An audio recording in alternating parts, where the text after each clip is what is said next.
destruction before they see a human being. So they start smoking weed. We'll never get out there until we learn to break. Keep our families in shape, cause they all broken. Why do ghetto birds die before we learn to fly? Somebody else's child, broken guns, smoking weed can all make a change, so I'm told, but I haven't seen the change unfold. I'll keep hoping, please, if you prefer to breathe. Communities in need of people that will lead. Keep your eyes open. I can only say I'll try until the day I die. My brothers be wise, stay focused on the prize. Though everybody dies, we continue growing, one day at a time.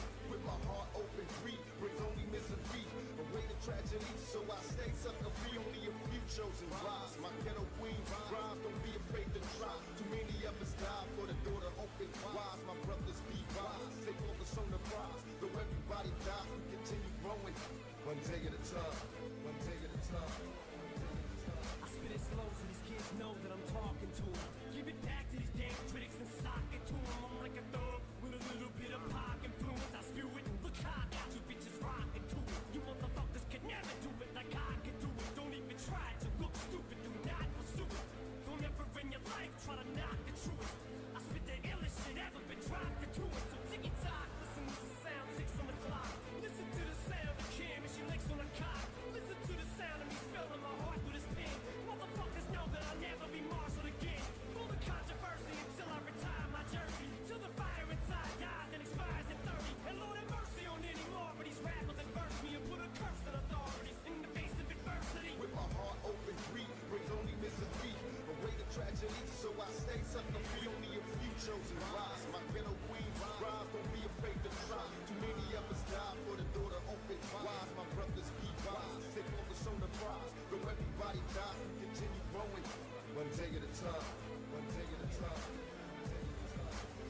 Stop and listen, I rock it wicked, no competition on this shit. You gotta get it, there's nothing hotter than it. Or whack rappers with hops and easy, I kick it to you if you got a minute. You'll bob your head like a walking pigeon. Play my position, I'm kinda different when I was kicking. I got lots of this, I rock to it as I rock and fit it. The amount of people that's feeling me is a high percentage. They know I'm tight, but I'll be conceited if I admit it. I'ma calm the game until I'm up at the top of it. Don't be checking and call me out if you got a problem with it. Unsigned shit just gon' get it stuck, it's a violence. Their feelings gon' be hurt, so you better off if you mind your business. Don't get it started with that brother Barbie stacking retarded. It's gon' evolve to some muckers and for real shit is garbage. He be the illest, hardest, realest on his rap. All you out there wanna get him on your track. With my heart open, greed brings only misery, away the tragedy, so I stay sucker free. Only a few chosen rise. My ghetto queens rise, don't be afraid to try. Too many of us die for the door to open wise. My brothers be wise, stay focused on the prize. Though everybody dies, we continue growing, one day at a time. One day at a time.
scalate.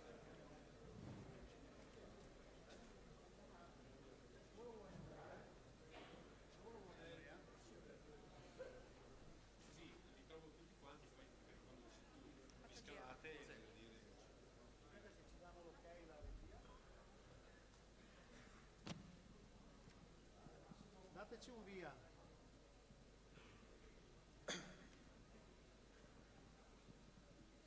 Partiamo? Siete inquadrati. Ladies and gentlemen, signore e signori, good evening and welcome to the biggest MMA show in Italy, PNFC Road to Brave. We are live from the city of Pordenone's Theater Concordia. Benvenuti in Italia.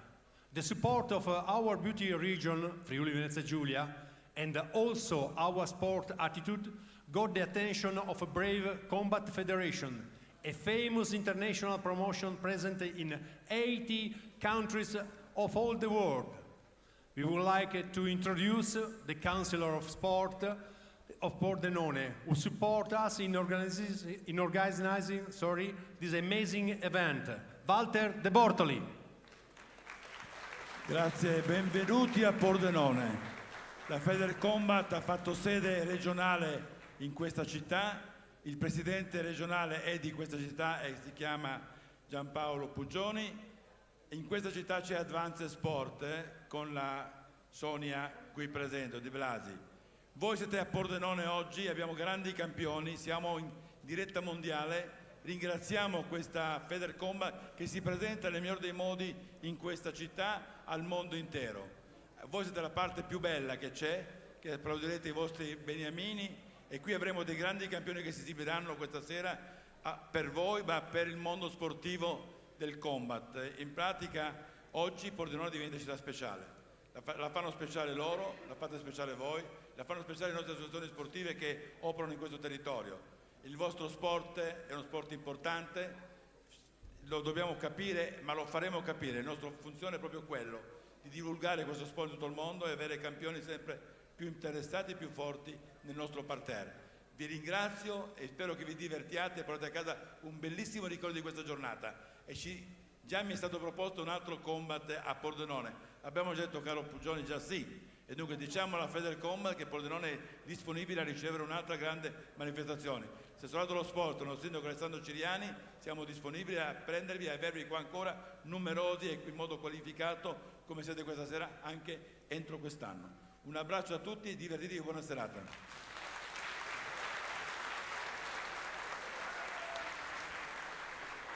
Welcome to Pordenone. Today is an extraordinary day, a special day that we will remember in the future too.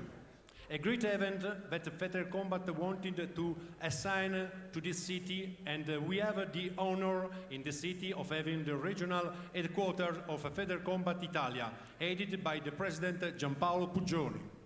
This is a beautiful, exciting sport, which at times may seem very violent, but with the rule it has, it is certainly very educational, where we best always wins, but whoever participates always does the best of himself.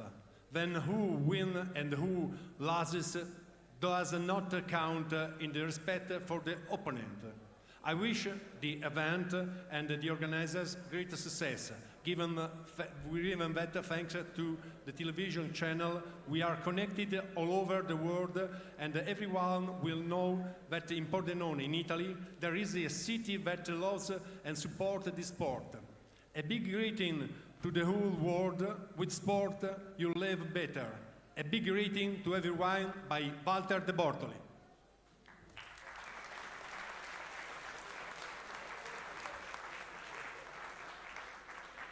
Allow me, she's also with us, the regional manager of the Italian Ministry of Sport, Erika De Sabo. Thank you, and good evening to all. First of all, I want to say that it's a real pleasure for me it's here tonight. I would like to speak and describe all our local sports, but it's impossible because our land, Friuli Venezia Giulia, it's a small land, but it's the sportiest land in Italy. So, in fact, children, teenagers, adults, and over practice all kinds of sports. And I think that the event that we are celebrating this evening is an important example of national and international sport. So, welcome to all the athletes, welcome to their staffs, and finally, I want to say that I want to congratulate you with the organizer for this great event. Thank you and good evening.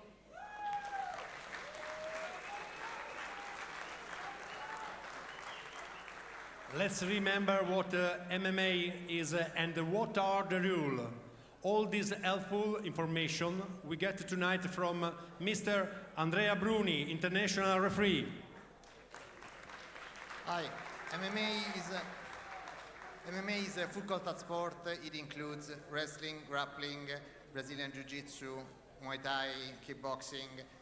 Lots of blows are allowed. You can grapple on the ground, you can kick on the ground, you can elbow, you can strike, you can do lots of techniques. It's the rule set is very strict. It's a new sport, but it's very complete and it's quite ancient actually.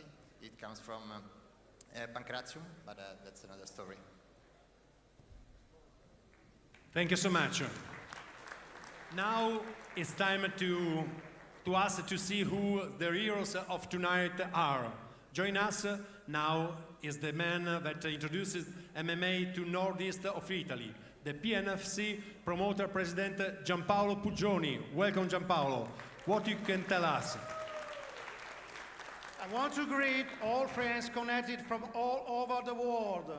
And for this agreement, I want to thank Brave Combat Federation, which was founded in 2016 by His Highness Sheikh Khalid bin Hamad Al Khalifa, President of the Bahrain Olympic Committee, and I want to thank the President of Brave Mohammad Shahid. Our promotion is one of the oldest and prestigious in Italy and is affiliated with Feder Combat, the Olympic National Combat Sports Federation, with its president, Donato Milano. I thank the Friuli Venezia Giulia region, the municipality of Pordenone, all our sponsors, and the president of the Advanced Team Pordenone, Sonia Di Blasi, for their support. This evening, we will see 11 fights between IMAF and professional MMA fighters with some of the best Italian prospects. Hope you will have fun.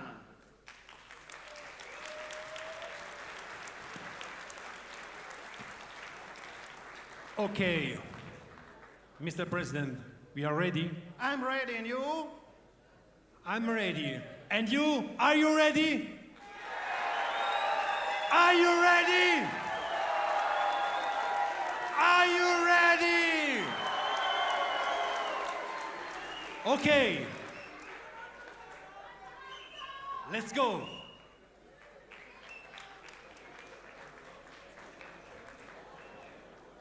Guess who's on? Yeah.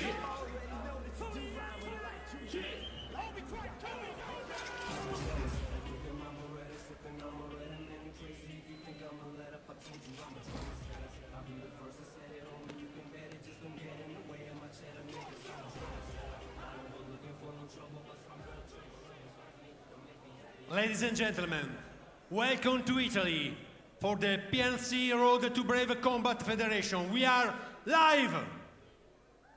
3 rounds or 3 minutes, each in the light heavyweight division. The event sanctioned by Feder Combat and managed by the Advanced Team. And now it's time. Introducing your first warrior, fighting! I wait.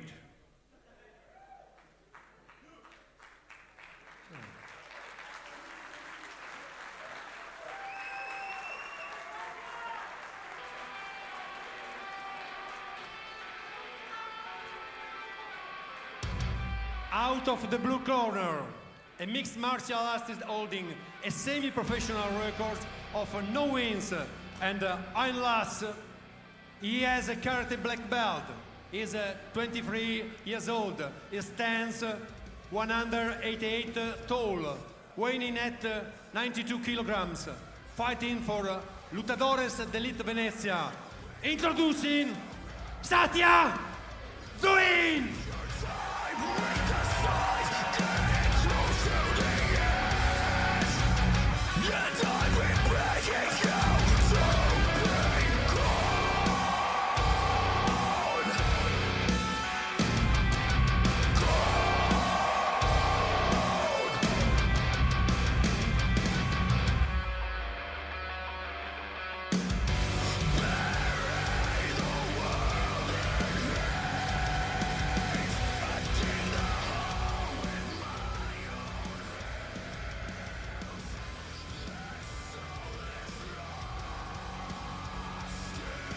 Big applause for Satya Zuin.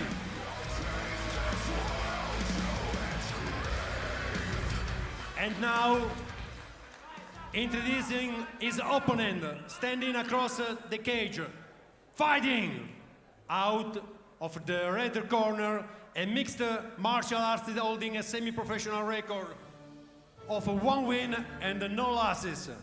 He's a judo specialist. He is 20 years old. He stands 182 tall, weighing at 92 kilograms, fighting for Advanced Team Pordenone. Introducing Eric Pennacchi.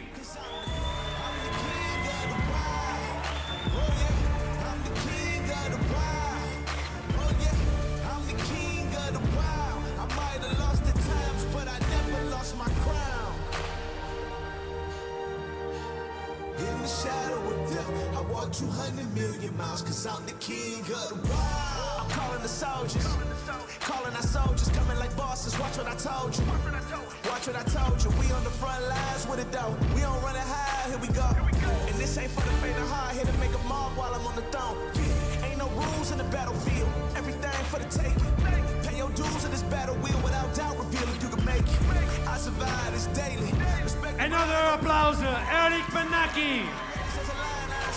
Know it all the miles, taught me how to grind, taught me how to get it, taught me how to shine. Gave it 100%. Now I'm the king of the wild, king of the wild. Give me my flowers while I'm here right now.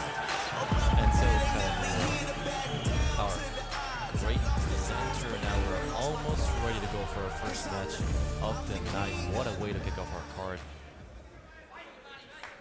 And here we go. Round 1 out of a possible 3. Satya Zuin takes on Eric Pennacchi in their second amateur match, respectively. Now they clinch up immediately. You're going to see a lot of this. And even the first match of which Pennacchi came out on top. Oh my God. This big shot landed from the top right at the start. What a way to kick off our card, man. Now Pennacchi successfully reverting the position, looking for the mount, but good scramble from the side of Satya, making his way back to the feet. Now some of the teammates of Eric Pennacchi have told us that a big part of the plan is going to be those knees from the clinch.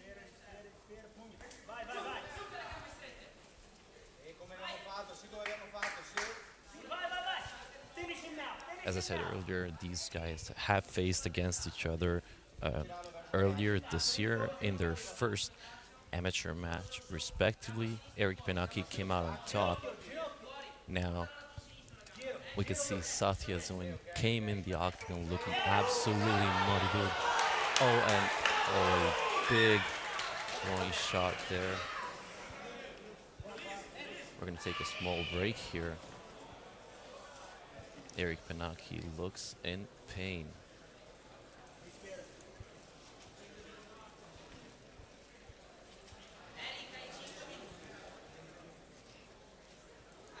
Now Eric Pennacchi is going to get a short timeout to recover if he's able to, and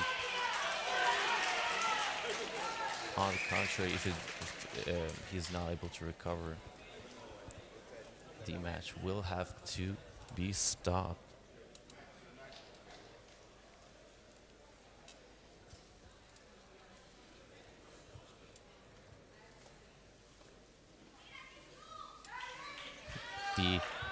the crowd and the people that came out to watch Eric Benaki cheering him on and telling him, get back to the feet, we want to see you fight. It looks like we are going to be able to continue with the fight.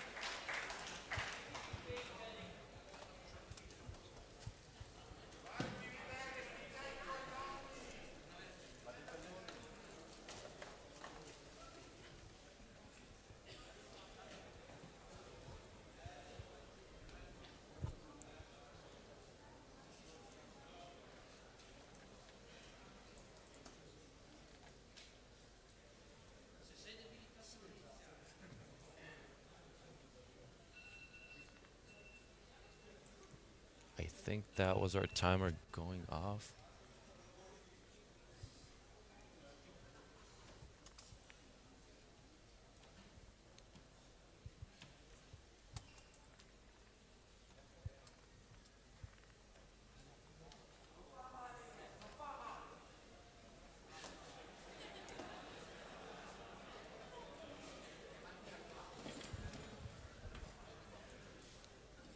Not a lot of time left in the timeout.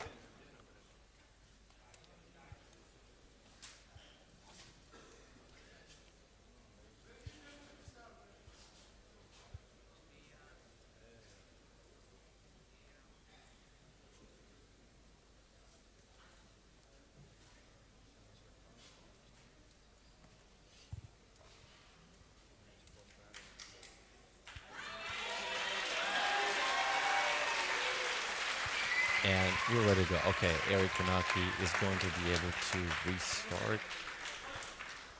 Now, immediate apology, great sportsmanship, and the fight goes on. Thankfully, as I'm so excited to watch this rematch. Sasha immediately starting out with the striking. Oh, and a huge shot to the head. This might be over. Right on top of the action.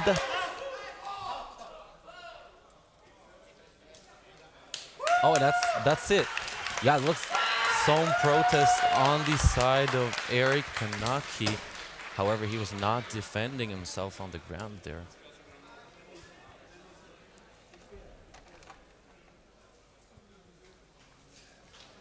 And a little bit of an anticlimactic start here. Rather unfortunate, but it's great to see that these guys have that respect for each other.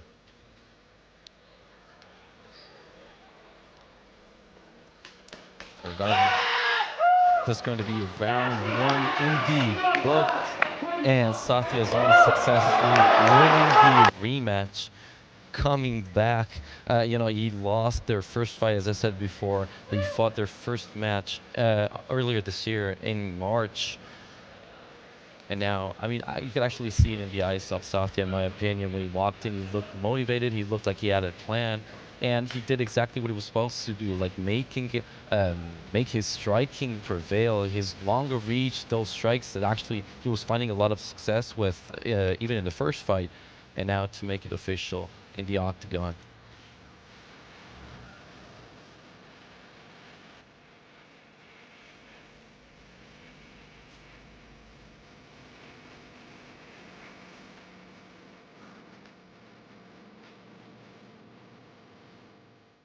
Win by TKO. Round one, blue corner, Satya to win!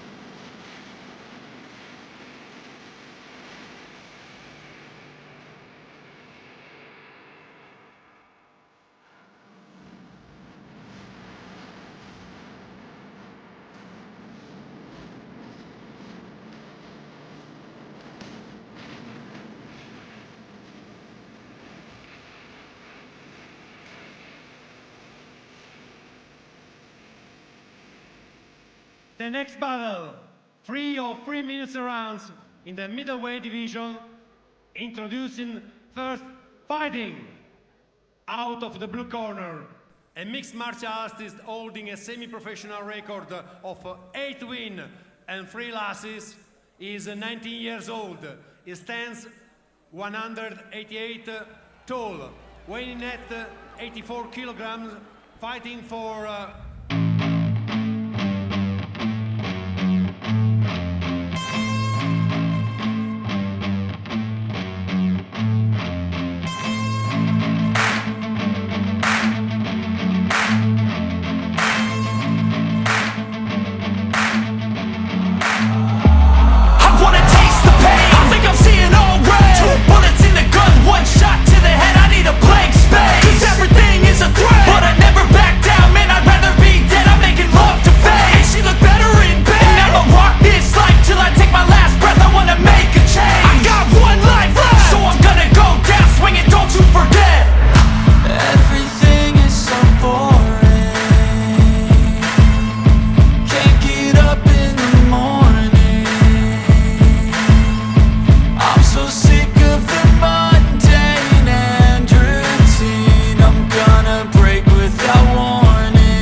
And now, introduces his opponent, fighting out of the red corner, a mixed martial artist holding a semi-professional record of 5 wins and 1 losses.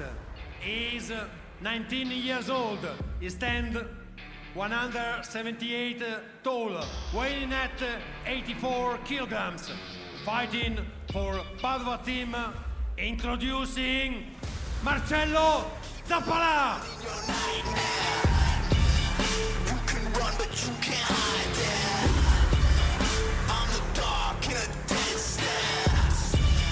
Panic mode when I switch gears. I move like ghosts, don't waste my time, get out my way. This life crossroad, this life's no joke. So don't look back, 'cause I'll be there in the smoke. Rising out the ashes, the phoenix, the burn in the rage. We'll hunt you right down to the end of your days. And I'll be right there at the top of the maze, while the rats in the sewer stay stuck in the day. Rights. We die with a sickness, it's twisted affliction that kills off the gifted and leaves the world bleeding as proof of a leech. So now I'm coming for y'all, whether you like it or not, you've already gotten involved. Don't think a personal, I gotta finish you off, 'cause only room at the time for one gun in the drawer.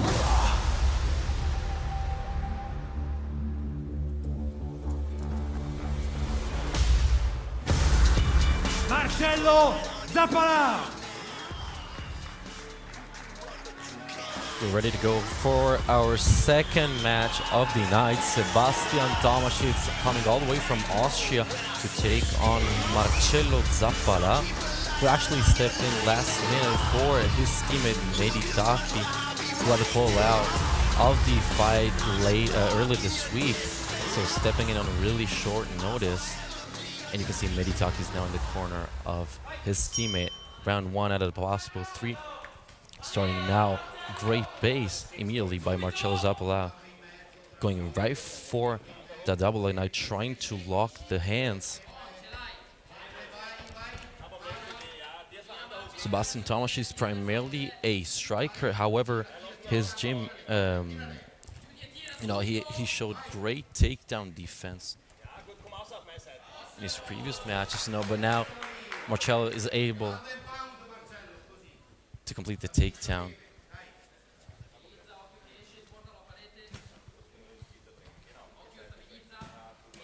Big shots landed from the close guard.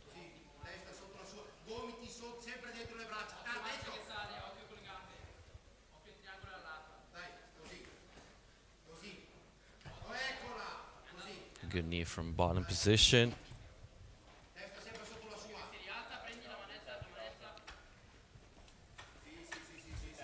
And you really have to wonder how the last minute change of opponent is going to affect Sebastian Tomasic, although you have to say Zappala and Taki are kind of similar, both in build and in fighting style.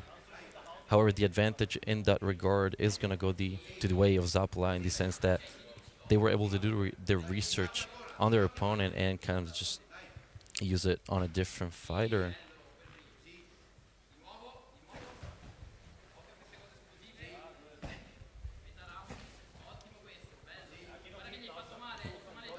Both these fighters, interestingly, tied for youngest on the card, both at 19 years old. He's gonna lift a beautiful takedown right into side control for Marcello Zapla. Trying to solidify the position.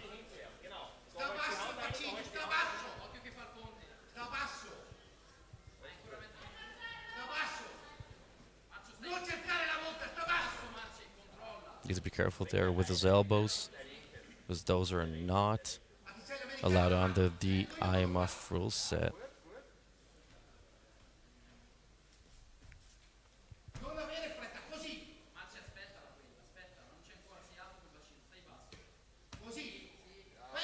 Good shot, lands it from the top now. As long as Zapla has the control, he can kind of stay here and just keep peppering Sebastian Tomaszczyk up with those shots and wait for his opening to cross over and get into full mount. Now 10 seconds left to go in round one.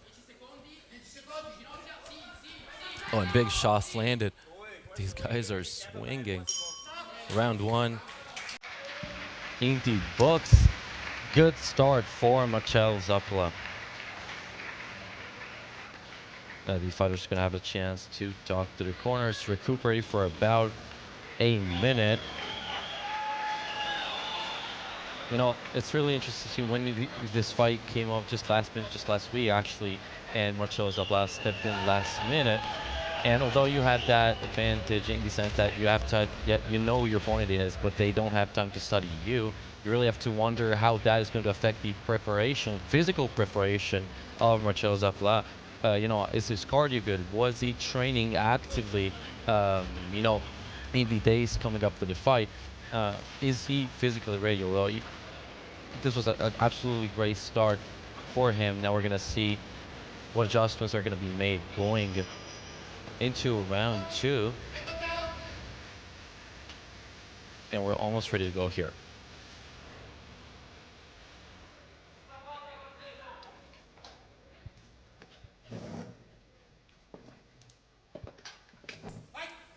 Round two underway. Oh, beautiful high kick right away that landed and connected beautifully. But again, heavy takedown just lifts Tomaszczyk off the ground, brings the fight to the ground. Now we're back at square one for Sebastian Tomaszczyk.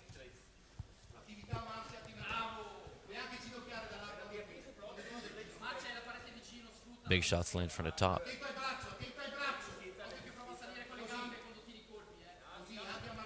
Marcello's doing a good job. I'm pretty sure he's trying to push Tomaszczyk against the cage to then post up and work some ground and pound. Well, he needs to be careful because Tomaszczyk is pretty competent and kind of sneaky in the way he sets up submissions. So he needs to be careful not to expose himself to a triangle.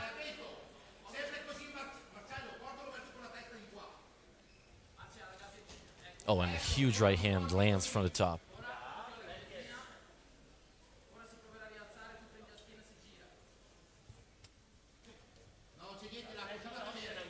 Sebastian Tomaszczyk just recently coming off a win over Daniel Luca, a veteran Italian fighter, by a beautiful high kick knockout. And the thing about Tomaszczyk is he does find himself in these positions often, but he's able to come back. Actually, in his fight against Daniel Luca, he was losing the first round badly, in my opinion, and then he was able to come back and get a beautiful finish over his opponent with a high kick. Although the pace that Marcello is putting on him is truly remarkable.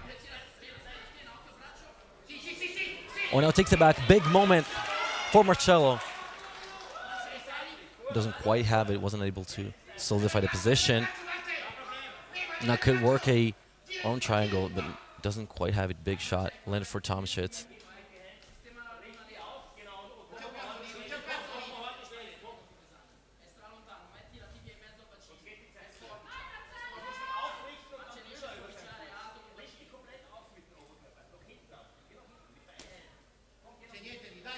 Good shot to the body by Tomaszczyk.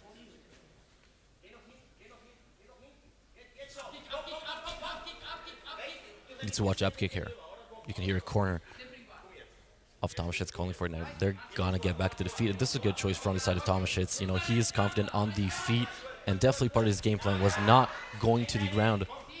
It looked like that left hand partially connected. 10 seconds left to go in round 2.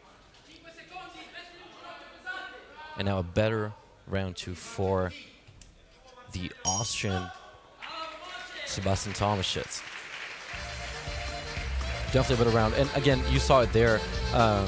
You know, the plan for Sebastian Tomaszczyk is definitely keeping the fight on the ground and kind of leveraging his longer reach, those longer legs. I'm sorry, we seem, okay, no, we should be okay. But, you know, pretty even matchup going into round 3. This could be really anybody's fight. Although you did see the threat of submission there briefly when Tomaszczyk accidentally exposed his back to the opponent.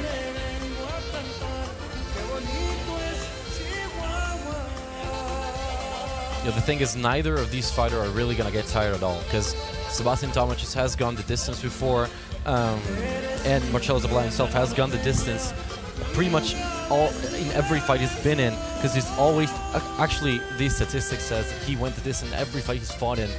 All of his fight went to unanimous decision. He has a record of 5-1, so this guy is no stranger to going into the deeper rounds. Now last 3 minutes out of a total 9 in our second match of the night.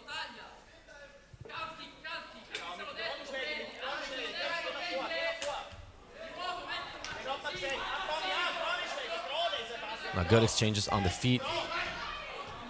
We're gonna have an entry there by Zappala, but good, properly defended by Tomaszczyk.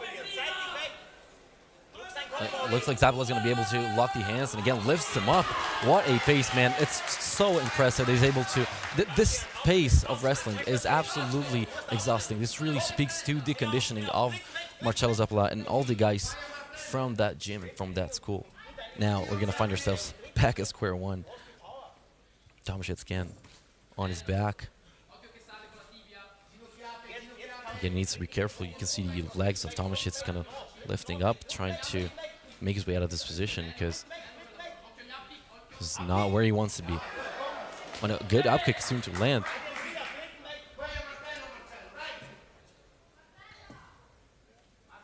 And this is all control time for Marcelo Zappala. You can see kind of a cut on the left side of the face of Zappala, probably from those exchanges earlier.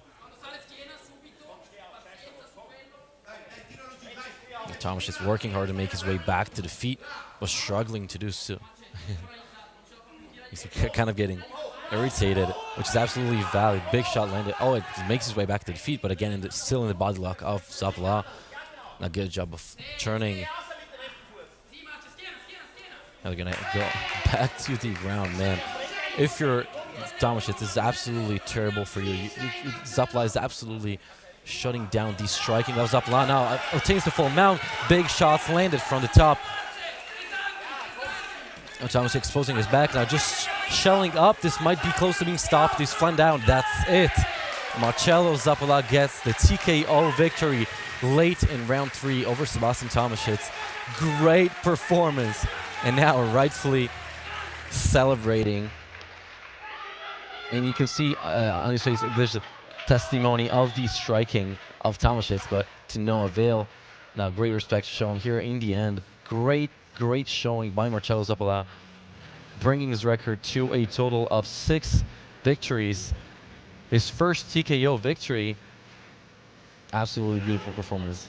And I mean, there's not really much you can do about it. You know, it's just shut the calling. Yeah, that's nice. You love to see the respect shown by these guys. But that was just, as I was saying, you know, Marcelo Zappala came in and did exactly what he was supposed to do. Shut the striking from Sebastian Tomaszczyk. Now to make it official in the octagon is Enzo Kadamuro.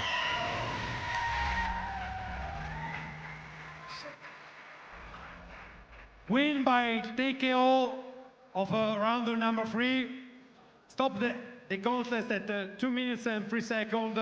The winner is Marcello Zappara!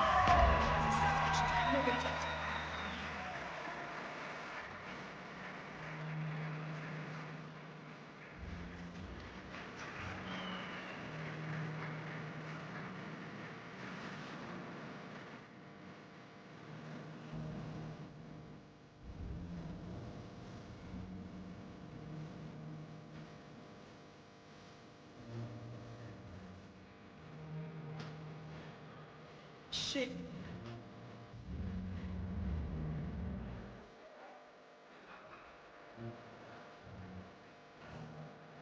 Hey.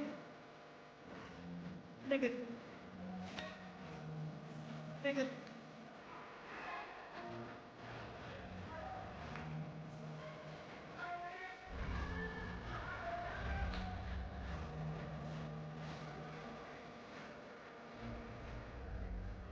The next challenge, 3 of 3 minutes rounds in the super welterweight division.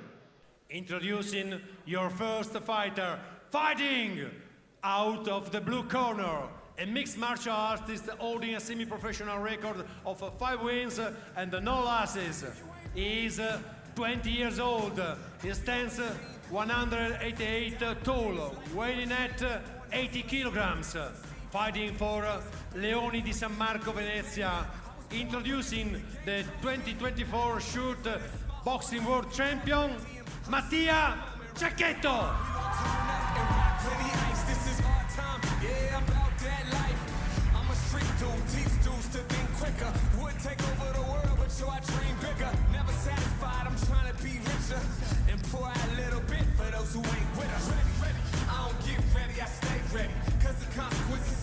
My man D said he would never quit, even though the thing's heavy. We push like a 7-7 Chevy, boy, ready. My whole clique since 06 was on the bottom, now we running this.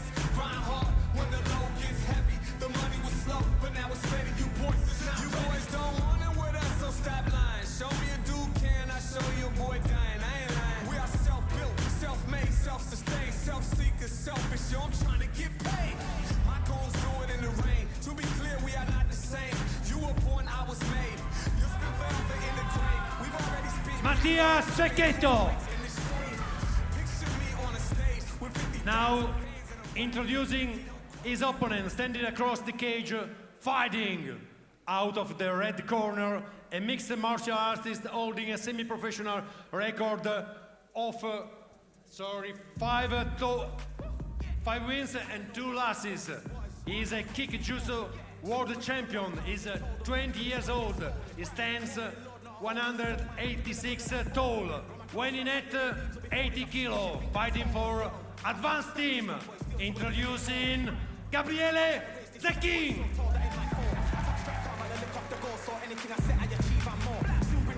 Some kind of tour, enough liquor bottles in my rider report. I don't know why they would step to the team and I'll send man airborne like fly beat.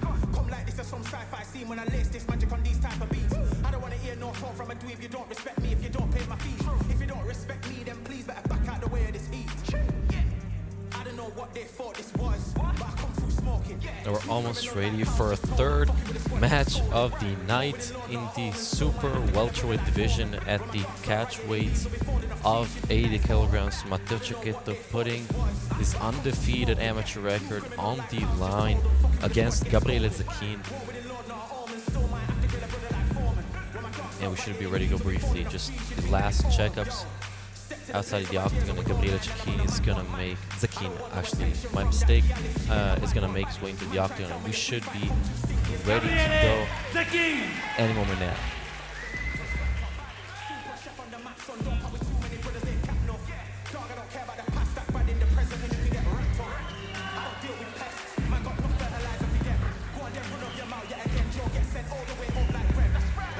Our third man in the octagon is going to be Stefano Guidoni.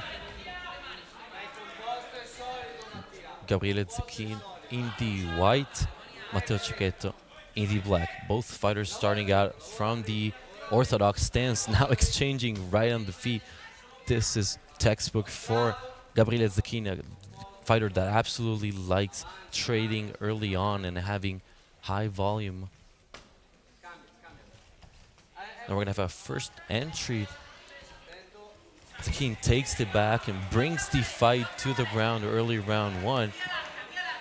Now forcing his opponent to a really awkward position. Needs to be careful not to open himself up to the threat of submission. That's gonna been his Achilles heel in his amateur career. His only losses came by way of rear naked choke. And you can see Matteo Cecchetto immediately trying to lift that leg, getting that hard guard, and definitely looking for those submissions. Gabriele Zachin trying to prevent it.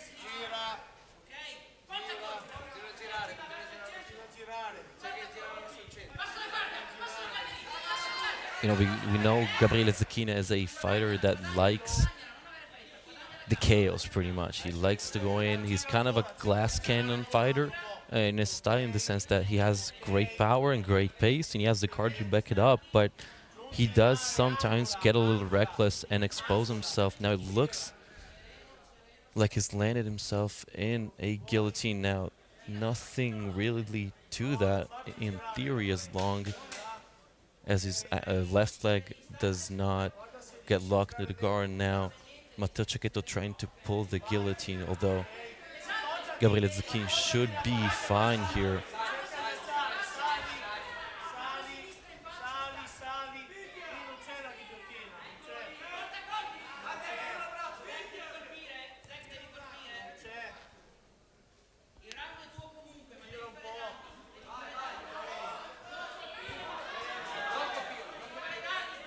Now Matteo Cecchetto looking pretty comfortable actually on his back.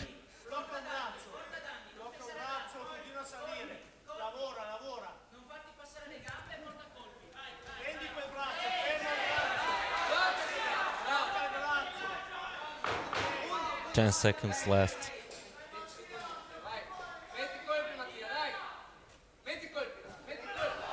Oh, big shots landed from the top late in round one. Now back to the corners is exactly what we expected out of Gabriele Zachin. You know, really pushing the pace early on, although he really needs to be careful not to expose himself to those submissions.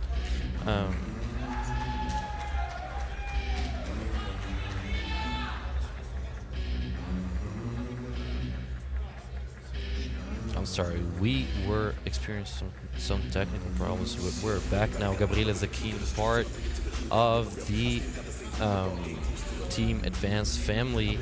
A total of 6 fighters on the card tonight, 2 of which have already won their first matches. Giulia Stefani won a little earlier on in our pre-card, and now Zach Urbanz as well won in round 1 now.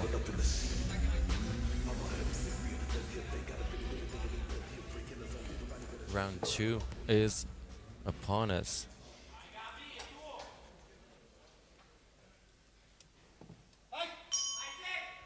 It's gonna be a Club Dutch to get us started. A big right actually connects for Zachin, but a big slip there, unable to capitalize off of it. Now a bit of an awkward position for both fighters, but now Matteo Cecchetto working to solidify that side control.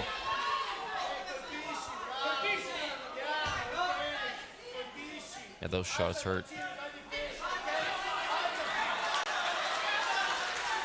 Now back at square one for Gabriele Zachin, trying to cross over the right leg of Gabriele Zachin, of Matteo Cecchetto.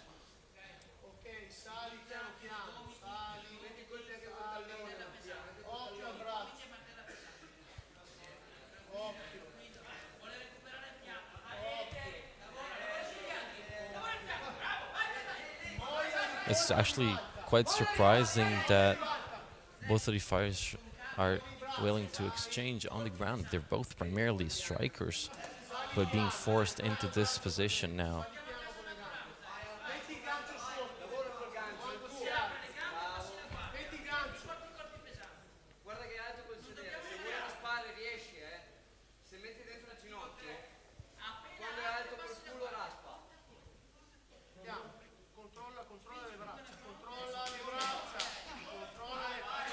A big shot landed from the top for Zakin. You can only take so many of those. Oh, huge shots actually landed there. Referee Guidoni right on top of the action here.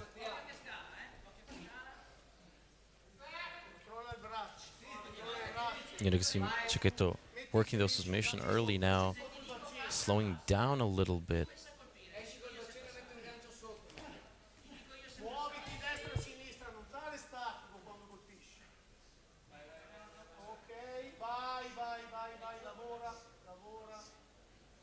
Great flexibility shown from the side of Cecchetto. He really wants to get a submission here. He's probably done his research, knows that Zakin is susceptible to those. However, in the process, he risks taking too many shots, and you know it only takes a couple shots, a couple clean shots, that is, from the guard, even if it's a close guard from the top, to get the stoppage. There's some actually pretty impressive hip flexibility there, and 10 seconds left in round 2. It looks like we are going to go the distance. That's it. Round 2 is in the books. It's actually rather surprising, but both fighters showing kind of the flexibility in a sense, and willing to exchange in a scenario that is probably not what they expected, definitely not on the side of Gabriele Zakin. Now, probably define this as a pretty even matchup, although the top control was largely on the side of Zakin. Now we're going to see what adjustments are going to be made by the fighters coming into round 3.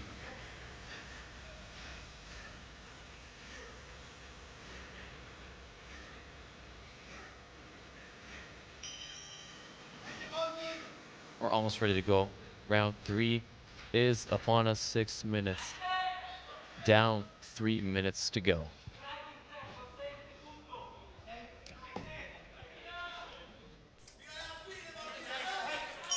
And these fighters starting to show some signs of tiredness. Oh, huge right hand. It looked like Cecchetto was wobbled there for a second.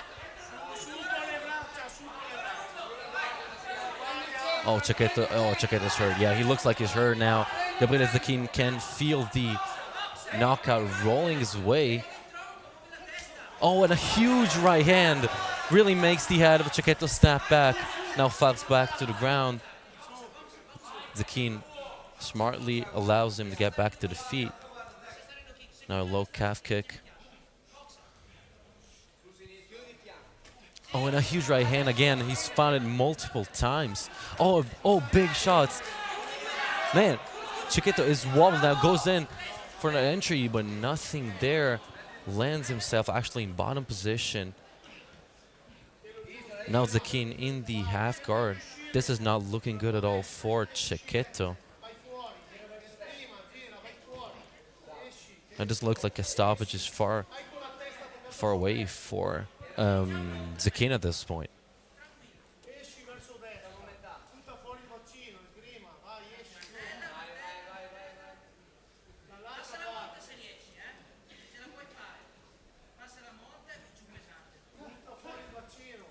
Now this would be the time for Cecchetto to start working some submission. Now that would be his best chance to bring this fight home. But you know, I honestly still think it's hurt from those shots before. He got those shots connected multiple times. Now Zakin from the full mount. This is not looking good at all for Matteo Cecchetto. big, heavy ground and pound, heavy strikes. Stefano Guidoni on top of the action here. This could easily be stopped now. Matteo Cecchetto taking a lot of damage late in round 3. The referee's giving him every chance to get back to the feet, but at this point doesn't really look like it's going to happen. Gabriele Zecchina absolutely relentless in the ground and pound, and that's it. TKO victory by Matteo.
Round in the welterweight division, introducing your first gladiator, fighting out of the blue corner, a mixed martial artist holding a semi-pro record of 5 wins and no losses. He is 21 years old. He stands 182 tall, weighing at 77 kilograms, fighting for Team Lonzi Livorno, presenting Federico Giunta.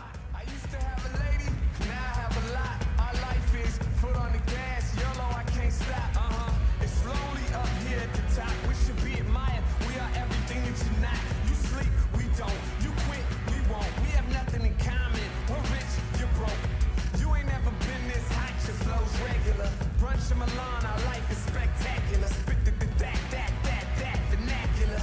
And when we see you in the streets, we're at you. We want the whole world to see. They can't do nothing with us. Now they don't want it with us. I know they talk a lot, but they don't want it with us. See if you believe. They can't do nothing with us. Now they don't want it with us. I know they talk a lot, but they don't want it with us. Do we not give y'all the ghost with every line? Ain't Russell Crowe, but I got a beautiful mind. The insomnia makes for an impressive grind. Got a couple of chicks, call them my beautiful dimes. Okay, a couple of them is 9. There was an 8, it was late when we got Federico Giunta. Introducing his opponent, fighting out of the red corner, a mixed martial artist holding a semi-pro record of 8 wins and 2 losses. He is an MMA Italian vice champion. He is 28 years old. He stands 188 tall, weighing at 77 kilograms, fighting for Team Scardovelli Gorizia. Introducing Enrico Marega.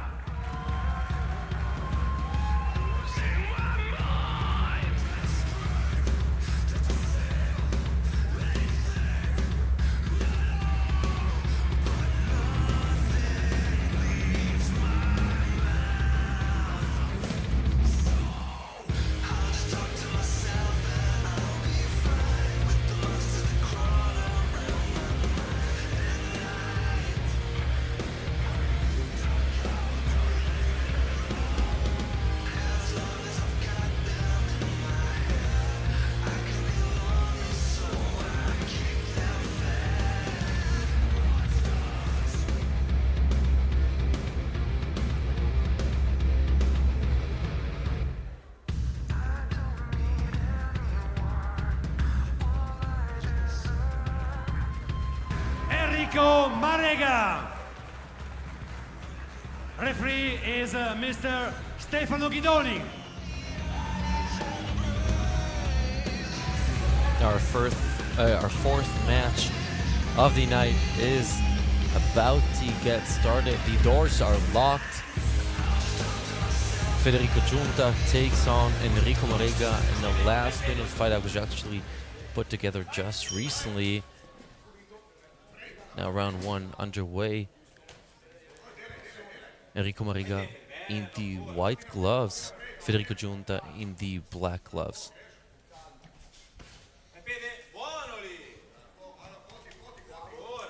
Good 1-2 lands for Federico.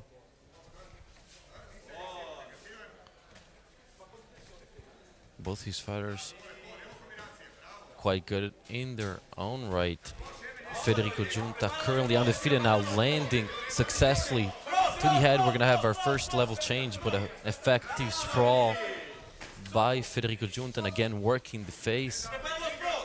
Couple shots get through there for Marega, but no real power behind them. Federico Giunta looking comfortable, and good defensive movement to make his way out of that low kick.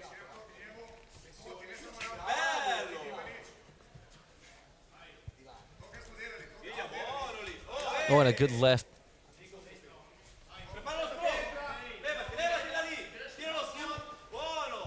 Again, we'll see Enrico Marega trying to change levels. Federico Giunta not allowing him to do so.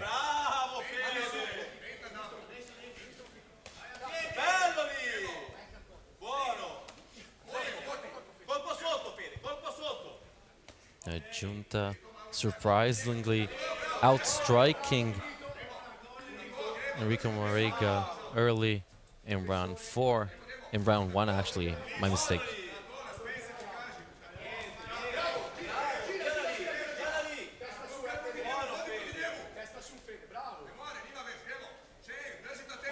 It's rather interesting seeing Giunta keeping his hands that low. Now these guys are absolutely swinging at each other. It's going to be interesting to see if they're able to keep the space up for the remaining of the match, should we go to the later rounds.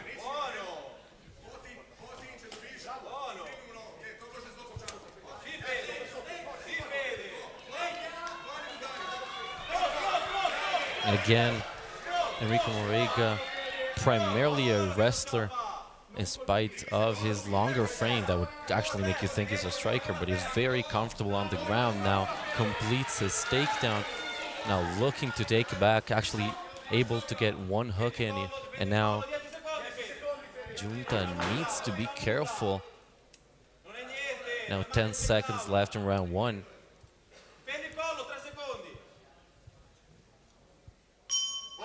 That's it. Good start for Federico Giunta.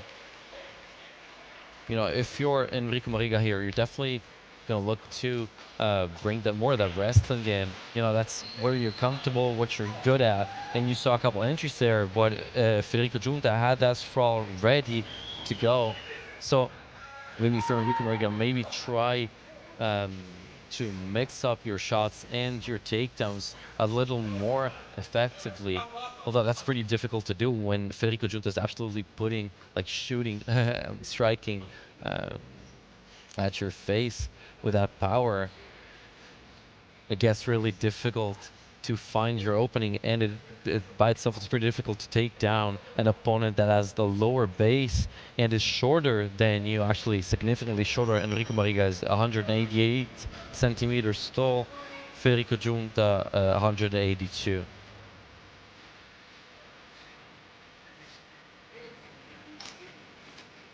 Now almost ready to go for our second round of action.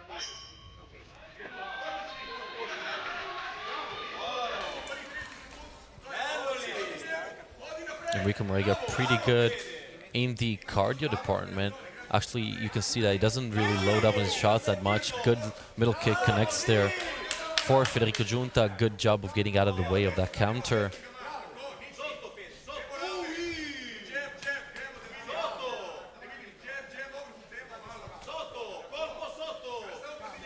Federico Giunta really has some power behind those hands, but he needs to be careful because the longer the fight goes on, the more the ball starts rolling the direction of Mariga.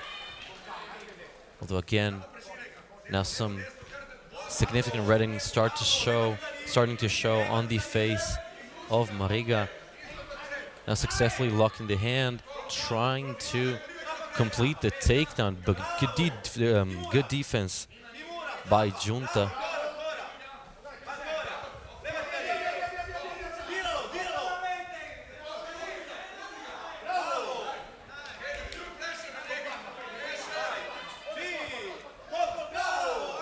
Good shot to the body by Giunta. And again, working the body. Oh, good entry there, actually. One of the best we've seen so far from Mariga. You can see that he kind of stunned him with a 1-2, kind of distracted him, and then went in for that double leg, now transitioning into the single leg.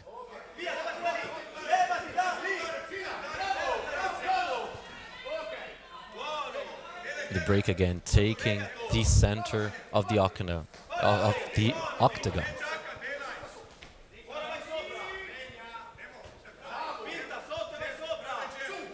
And a good right by Mariga.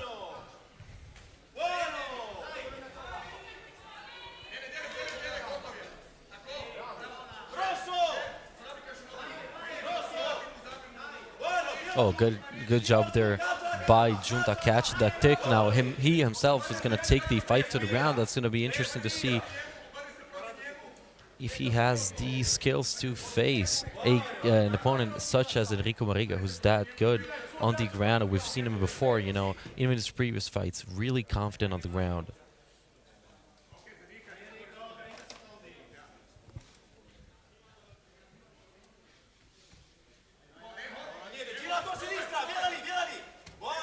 Now, good position for Federico Giunta. Needs to be careful not to land himself into those submissions, because when he gets up to land the shots from the top, that could create an opening for Mariga, who's no stranger to the submission game. Now, round 2 in the books. This fight is going to go the distance. Last 3 minutes left. 6 in the books.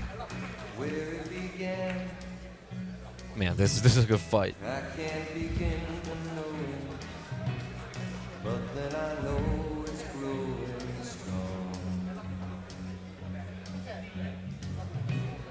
Wasn't the spring? Yeah, both of these fighters are the only fighters for their respective teams fighting on this card tonight. Federico Giunta fighting for Dream MMA, Enrico Mariga fighting for Team Scardovelli Gorizia, actually the captain of the team. Now we're almost ready to go into our third and final round of the night, of the fight actually, not the night. We have plenty of more action for you.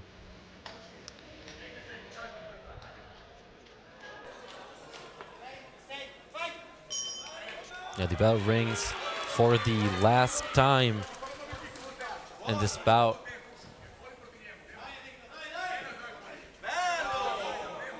And Giunta steadily on the front foot.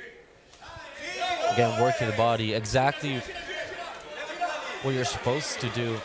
And you can see them, they're kind of swinging here, having these really kind of messy exchanges. But it looks like Giunta is coming out on top on those, and beautiful middle kick just a little while ago connected flush for Giunta.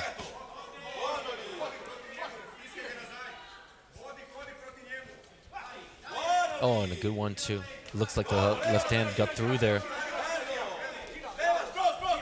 Absolutely incredible volume by Giunta, even in round 3. Now Mariga looking for the trip briefly, not able to get it. Now, again, looking to lock the legs but amazing defense from the side of Giunta.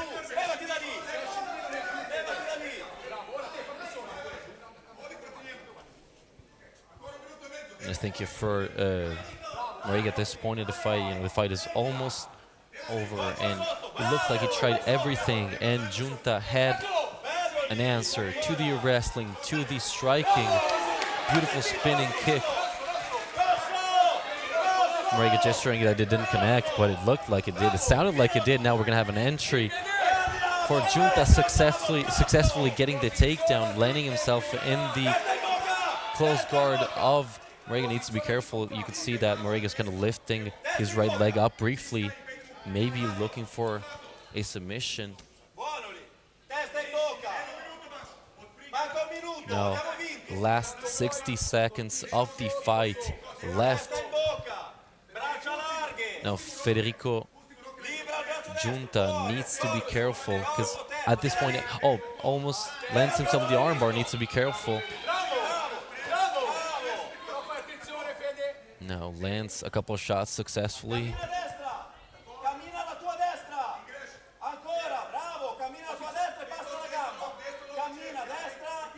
Now he really needs to be careful, because a submission would be pretty much the only possibility left here for Marega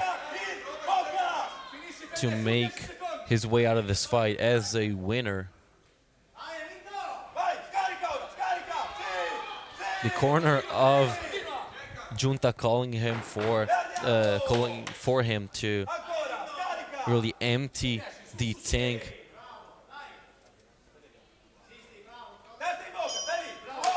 That's it.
Round in the lightweight division, introducing first fighting out of the blue corner, a mixed martial artist holding a semi-professional record of 1 win and no losses.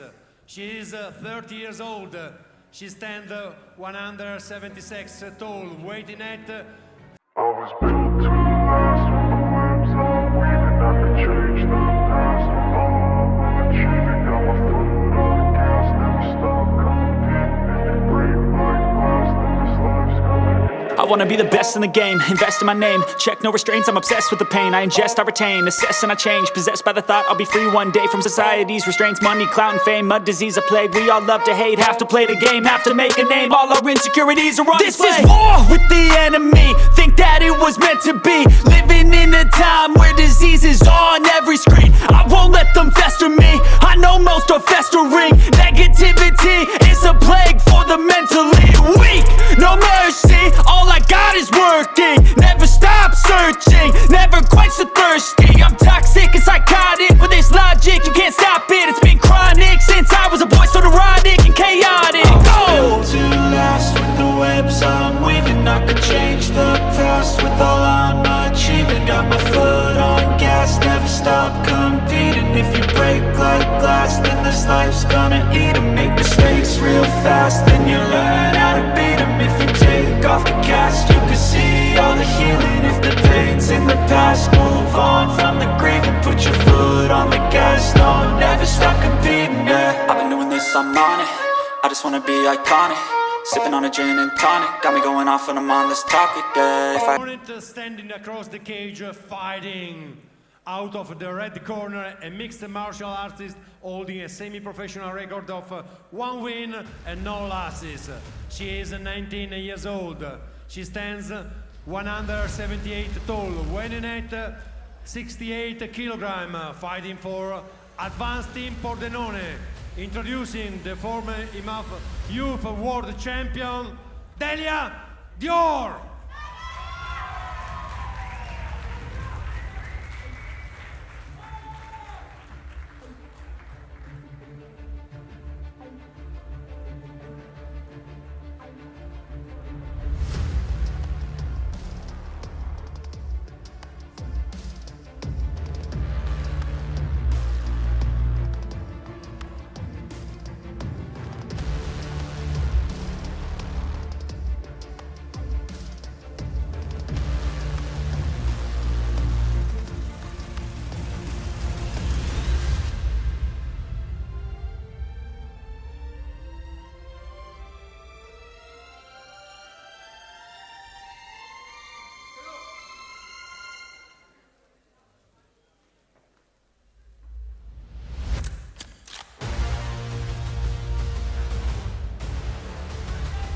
Delia Dior. Referee is Mr. Stefano Guidoni. Veronica Zafalon takes on Delia Dior. Both fighters making their first, their debut as in full contact MMA. Now round one upon us. Del Dior, the younger fighting, coming to the octagon. Also arguably more experienced as she is a former IMAF Youth World Champion.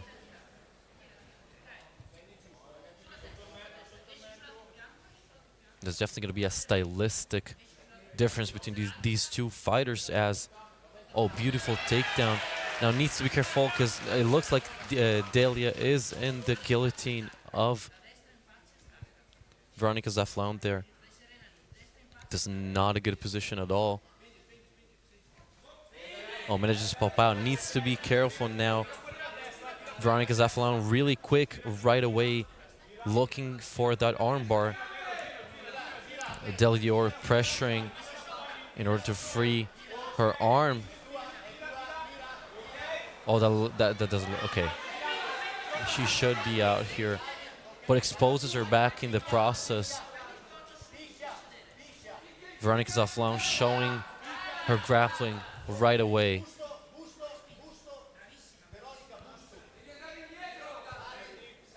Now Delia Dior trying briefly to post up and push Veronica Zafalon off, but unsuccessful in doing so.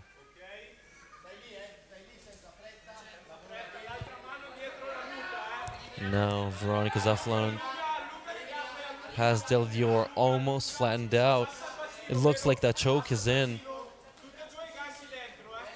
It looks like Veronica Zaflon, oh, she's flattened. Yeah, this is not looking good at all. Now referee checking if Del Dior is still in it. She is, but for how much longer?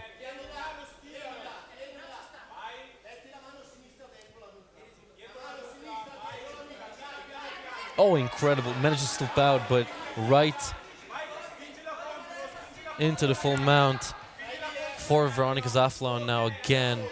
Takes the back and again attacking that guillotine. This is looking really good for Veronica Zaflon. Oh, and there's the tap. Yeah, we couldn't see it from this angle, but Veronica Zaflon gets the submission victory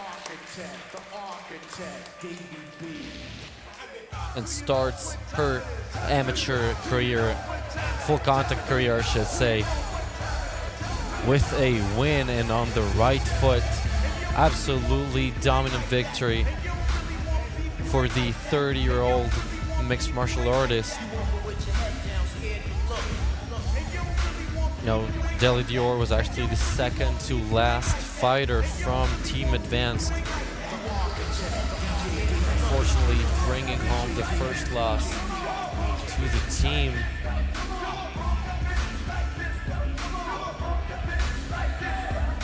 You know, just any moment now, we're gonna have the official decision. Well, not the decision, but we're gonna have Enzo Caramuro step in to make it official.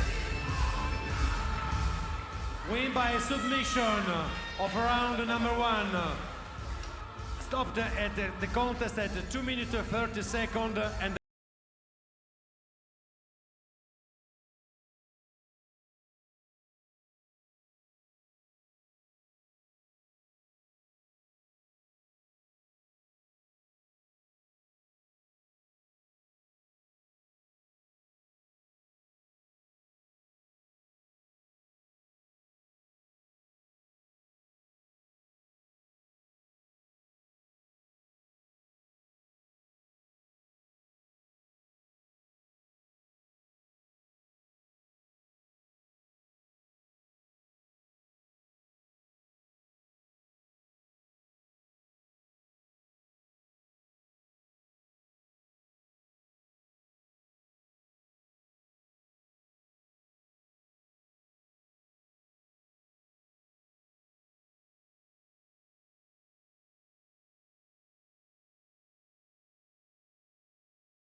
free of 3 minutes round in the welterweight division. Introducing your first warrior, fighting out of the blue corner, a mixed martial artist holding a semi-professional record of 3 wins and 3 losses. He is 23 years old. He stands 185 tall, weighing in at 77 kilograms. Fighting for Jeff Team Venezia, presenting Matteo Zamengo.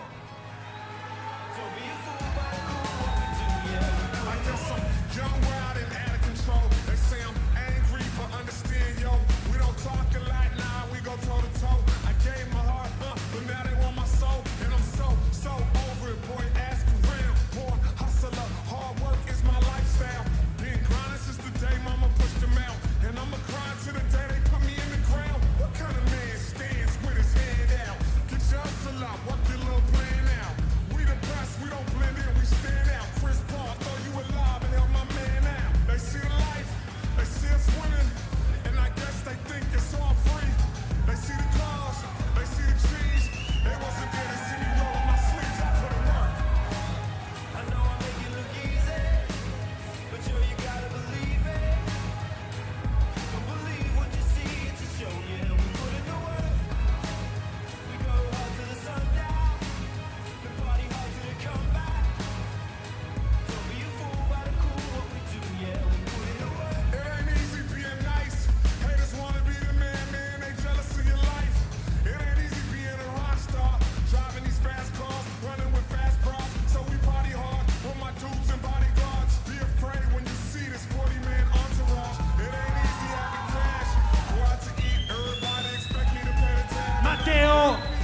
Zamengo!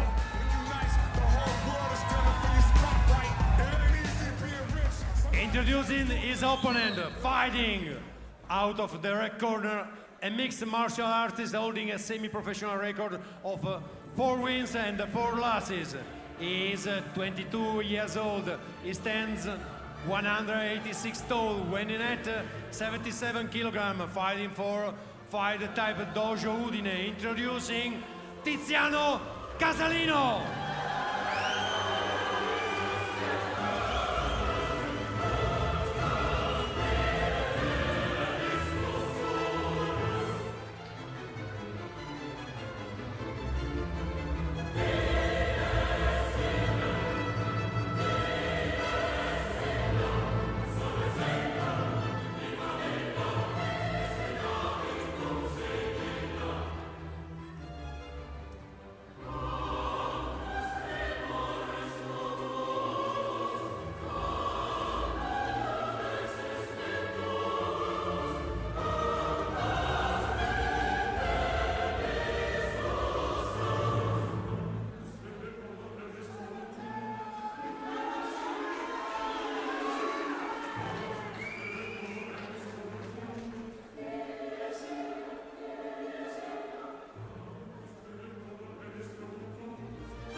Tiziano Casalino. Referee is Mr. Stefano Guidoni. Now for our 6th and final IMF bout of the night. What a way to close it off. And later on we're going to move on to the professionals. But for now, look at this absolutely amazing striking war that's coming our way. Tiziano Casalino in the red, Matteo Zamengo in the black. Casalino opening things up with a good low leg kick. On a huge one, right into the jab for Casalino. Both these fighters define themselves as strikers and definitely want to keep the fight on the feet.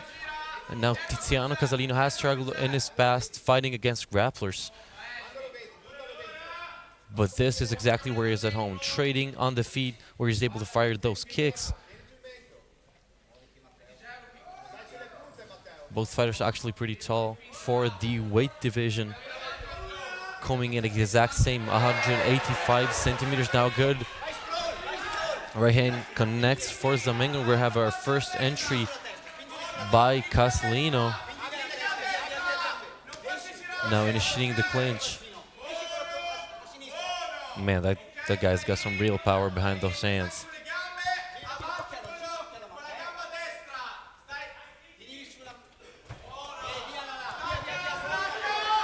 The break. Actually pretty smart from Casalino is initiating that takedown, because when you're fighting a striking war like that, it's good to have your opponent thinking about it and having that threat of the takedown makes you fight in a whole different way. Although good counter there from Zamengo, answering with a 1-2 off of the low kick from Casalino. The fight pretty evenly matched, arguably, this far. A good 1-2 gets through. Casalino answers right back with a low kick of his own. Now we're going to have a little break to fix the protective gear, and we're right back at it.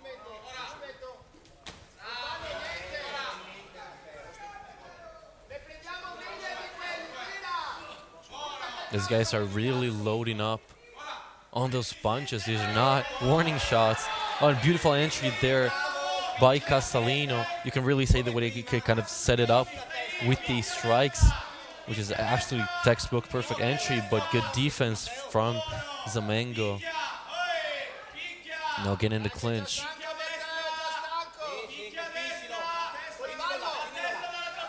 Casalino looking to a trip, but accidentally a big mistake here. Later round one from Casalino. Now heavy strikes landed from the top by Zamengo. really capitalizing off of the mistake of his opponent. Now Castellino trying to survive. Can he do it? Big shots landed now. Oh, it's saved by the bell. Huge moment late in round 1, but Castellino able to make his way back to the corner. What a huge way to start this fight. Man, I knew this was gonna be good. I'm so excited to see if this is gonna go the distance. I'm honestly wondering, like, is this gonna affect? How is this Castellino in the following rounds? He got, like, I was right beside the octagon. Man, those shots were hard. The hammer fists were really, really hard. They're definitely gonna have an effect, and you can see it on his face. The damage from Matteo Zamengo starting to show. Man, this is such a good fight. Such a good fight. Now we're almost ready to get back to the fight. Round 2 is upon us. Just a few more moments for the athletes to recuperate and talk to the corners, get some advice going into round 2.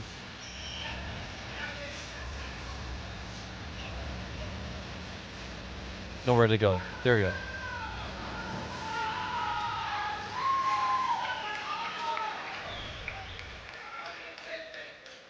Yeah, biggest smile on the face of Tiziano Castellino. He's enjoying every second of this. Both these fighters are actually.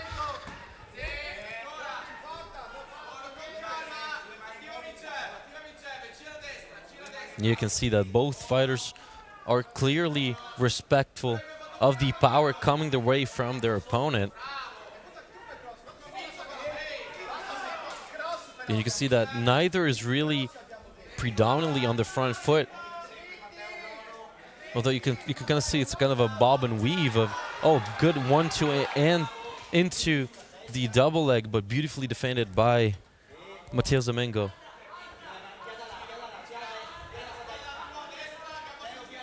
It's actually quite interesting seeing Castellino initiating the clinch here.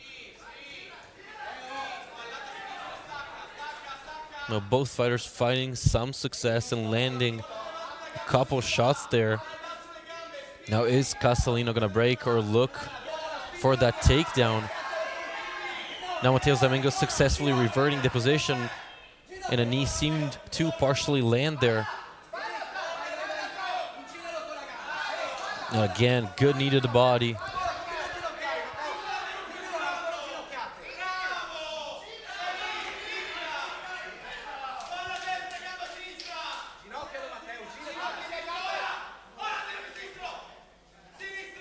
Some good knees from the clinch landed for Castellino.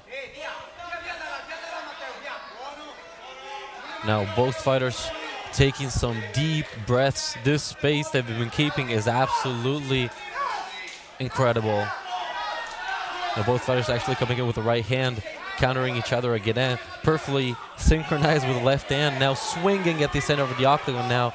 Some damn big right hand from Castellino. Now some reddening and swelling on the right eye of Matteo Zamengo. Oh, and a huge right hand. Looked like, oh, again, with the right hand and now the low kick. To be honest, Matteo Zamengo has a chin, man. Those were hard shots that knocked the sweat out of him. Now successfully completing the takedown from the side of Castellino.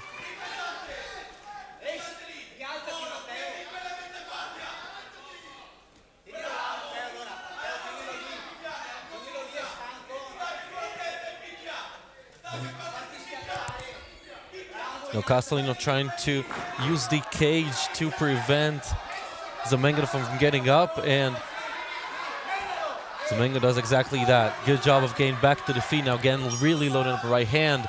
The bell rings. Round 2 in the books. Round 3 upon us. Surprisingly, the fight is going to go the distance. Man, these guys are absolute warriors. You can't get really much closer than this. Both finding success on the feet, both doing pretty good like defense on from the clinch.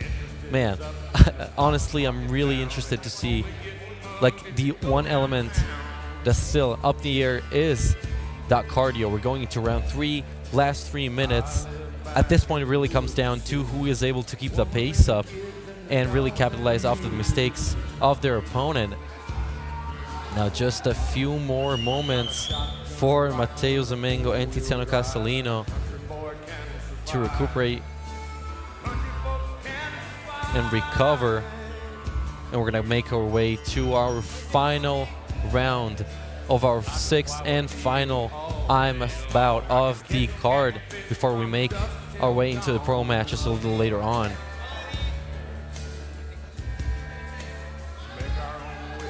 Some determination shown on the fighters of on the faces of both fighters. Round 3 upon us. It's gonna be a glove touch to get us started.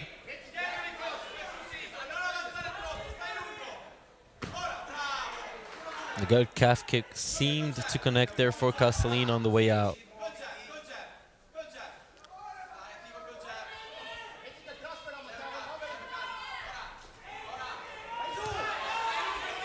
Oh, and big right hand gets through for Castellino. Follows it up with a left. But Zamengo answering with his own power. Man, that right hand has probably been the biggest asset from the side of Castellino this entire fight. And again, 1-2. Oh my God, he looks wobble. That's it. This is close to being stopped. This is it. This is it. This is it. Stoppage victory for Tiziano Castellino. Ends the match in round 3 in spectacular fashion. And you can see he landed successfully a couple times, but always kind of locked a little bit by Matteo, or didn't land exactly perfectly. But all it took, was at the end landing that 1-2, kind of an offbeat, and you could see that in the eyes of Zamengo, he was out of it. All it took was a couple more shots for referee Guidoni to step in and close it. Man, this fight brought us exactly what we expected. Props to both of these guys. Incredible fights. And you can hear the home crowd of Castellino celebrating. It's always great to see how loyal and how passionate MMA fans all around the world and in our city here of Pordenone now to make it. Stop the contest at 5-2 of round number 3, and the winner is Tiziano Castellino.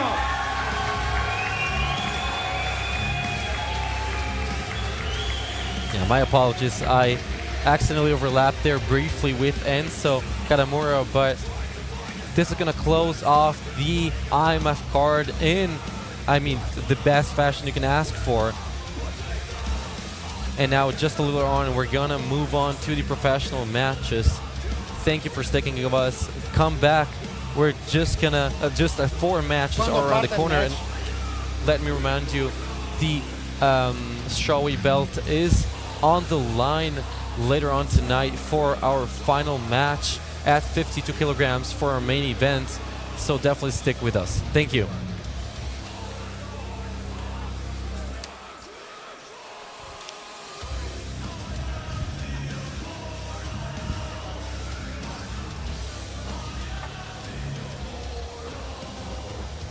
Aspettiamo che parte il match. Next battle is in the K1 style. 3 minutes around for the PNFC lightweight belt. Introducing first, fighting out of the blue corner, a kickboxer holding a record of 8 wins and 3 losses. He is 28 years old. He stands 175 tall, weighing at 72 kilograms, fighting for Kobe Team Sacile, presenting Claudio Duro.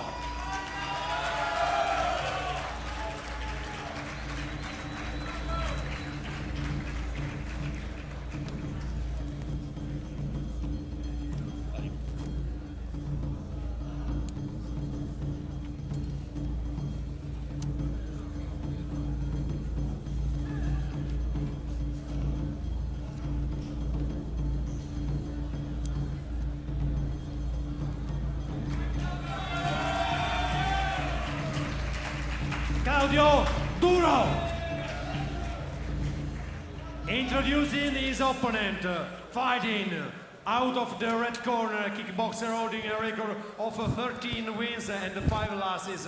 35 years old, he stands 180 tall, weighing at 72 kilograms, fighting for Switch Boxing Club Treviso, introducing Gianluca Isaia.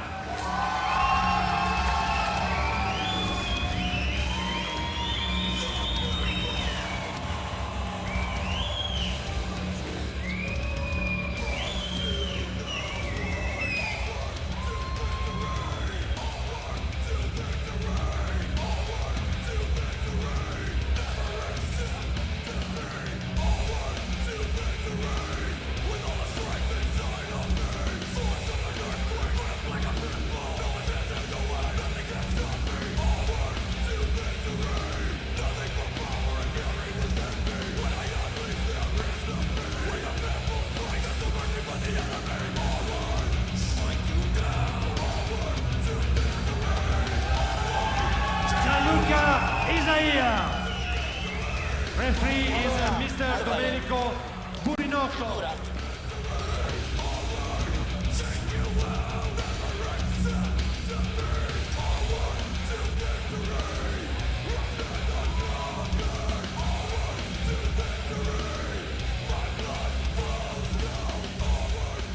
Ladies and gentlemen, I'm gonna have to apologize. We're gonna have one more fight before we go to the pros. A Kane 1 match. And just here with me, we're going to take the chance to interview the promoter of tonight's event, Gianpaolo Pugioni, is here with me. Hello. Hello. Hey. Thank you.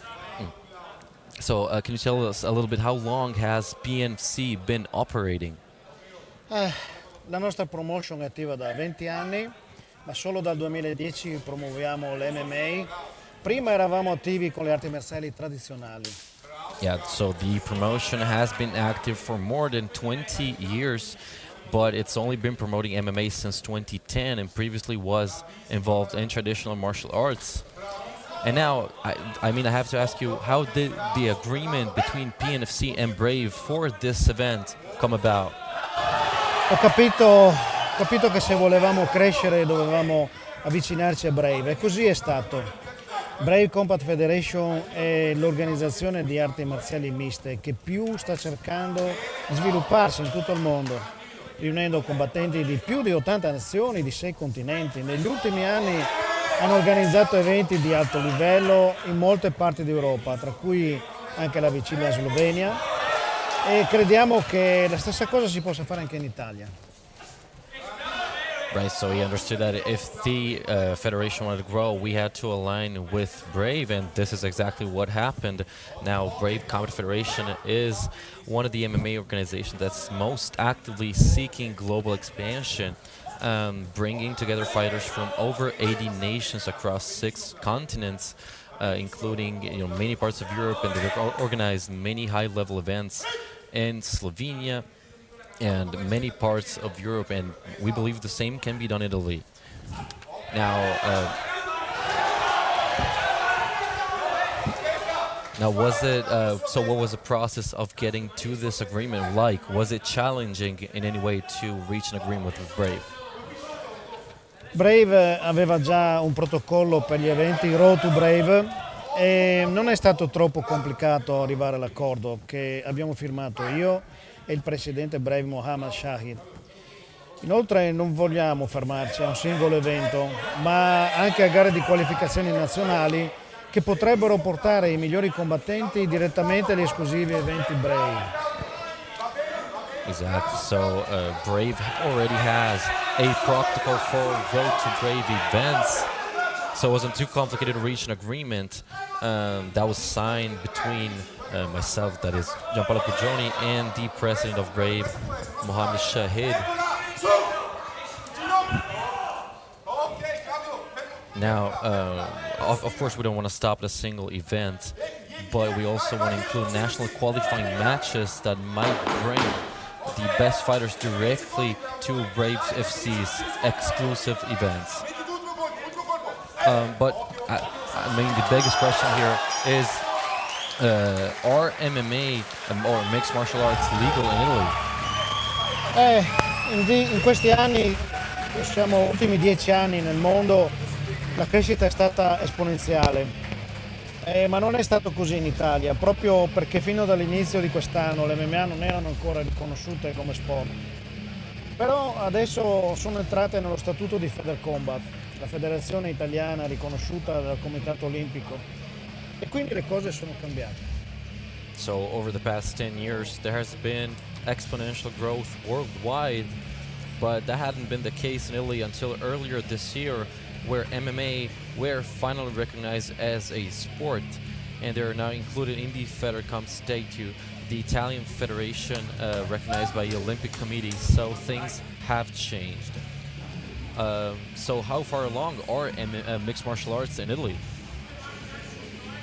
Le palestre a noi collegate sono piene di giovani che vogliono crescere e tutti vogliono potersi mettere alla prova. La maggior parte provano la lotta o il jiu-jitsu, ma i più esigenti vogliono combattere nell'MMA. E il bello è che questo è uno sport per tutti, dove ciò che conta è la volontà e la dedizione. Non è necessario far parte di una classe sociale agiata. I più forti lottatori vengono tutti dalle classi più povere.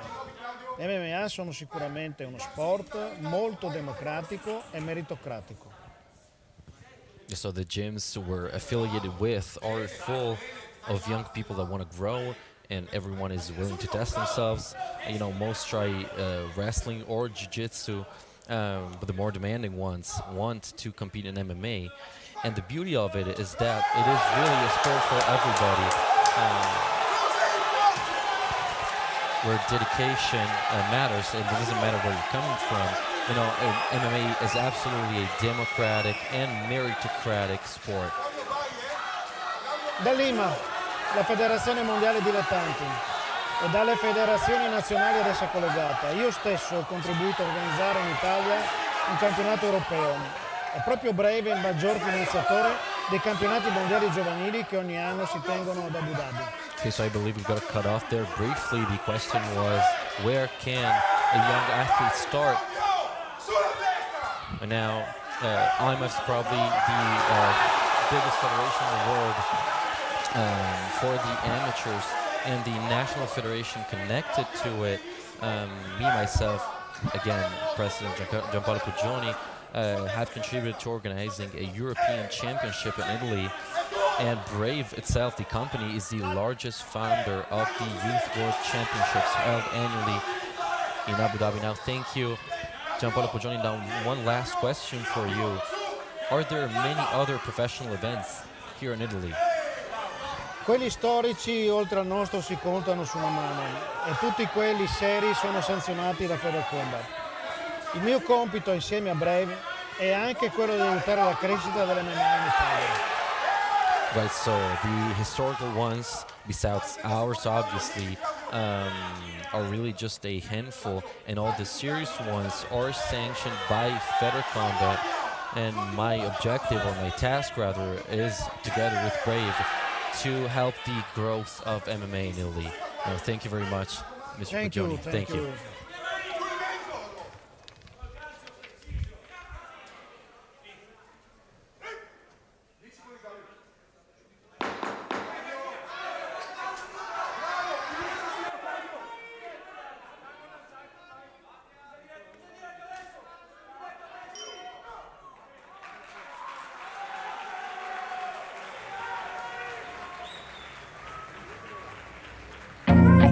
I feel nauseous, believe me.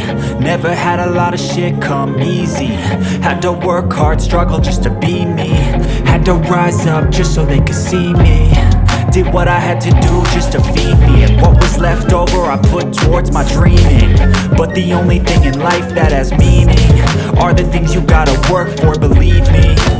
Take into your hands a plan, your own hands can land your own brand. And damn, I feel like no one takes accountability. They want the credibility, convincingly unwilling to put in the fucking hours it takes to get some power. Don't be fucking sour, take a cold shower, scream until you're louder, work until you're prouder, and fuck all the doubters, they're just fucking downers. swear to God they all let me down. I always fought just to wear the crown. I'm pissed off at these fucking clowns who were all taught they deserve it now. It's only worth it if you work for it. It's only worth it if you work for it. I won't stop till they hear me now. I won't stop till I wear the crown.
The next challenger is the first professional bout of the evening. 3 of 5 minutes round in the super lightweight division. Introducing your first warrior, fighting out of the blue corner, a mixed martial artist making his professional debut. He has an amateur record of 5 wins and no losses. He is 24 years old. He stands 170 centimeters tall, weighing at 75 kilograms, fighting for Jeff Team Venetian. Introducing Leonardo, the Venetian Lion, Marchiori.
Leonardo, the Venetian Lion, Marchiori. Now introducing his opponent standing across the cage, fighting out of the red corner and wrestling making his professional debut. He is 29 years old. He stands 177 tall, weighing at 80 kilograms, fighting for Corvetti Fighters Brescia. Introducer Sane Insigne Nitia.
Sane Insigne Nitia. Referee is Mr. Andrea Bruni. Now we're almost ready to go for our first professional bout of the night. Man, this is where things get really serious. Now both of these fighters are making their professional debut here tonight. And with us in the cage is Andrea Bruni, our third man in the octagon. And here we go. Now Leonardo Marchiori, primarily a striker.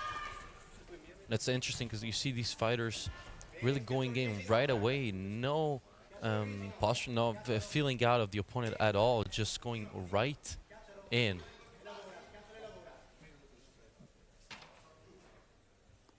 Now Saint Nithian, as you heard before, is coming from a wrestling background.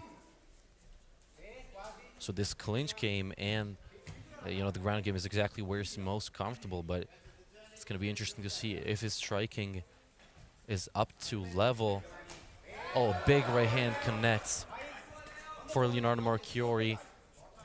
As I was gonna say, he is primarily a boxer. A very interesting takedown there.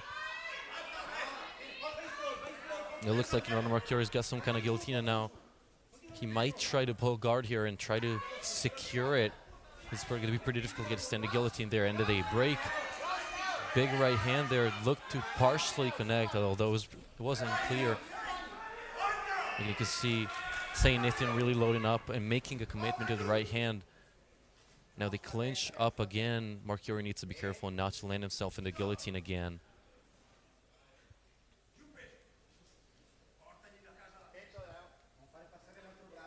You know, really have to wonder how the big changes in rule set and gear is going to affect these fighters. You know, professional MMA and IMAF are, I mean, saying they're different would be another statement. And now Marchiori looked to find that trip briefly, but nothing out of it. But I mean, there's so many differences between IMAF and MMA now. Big shots landed from the top. Leonardo Marchiori's just shelling up. Huge moment here in round one for Saint-Nathan. Marchiori needs to defend himself, or Bruni's gonna stop the fight. Just shelling up. Doesn't look like he has an answer. That's it, yeah. TKO victory. What a way to start off his career for Saint-Nathan. And in spectacular fashion, it was a striking that ended the fight. It wasn't a submission. And actually, I was pretty surprised to see Leonardo Marchiori initiating those clinch exchanges. But regardless, great performance, great showing by Saint-Nathan. And now rightfully celebrating in front of a packed crowd here at Concordia Auditorium in Pordenone, and celebrating in front of his flag, having a big moment. This guy's got some personality, man. Now if you're Leonardo Marchiori, you know, clearly a tough defeat. Now you need to go back to the drawing board, figure out what your next step is. Well, one defeat, you know, many fighters start off their careers with a defeat and go on to have absolutely great and successful careers. So let's hope this is not going to affect a definitely talented fighter like Leonardo Marchiori moving forward. Now to make it official in the octagon is going to be Enzo Karamura just any moment now.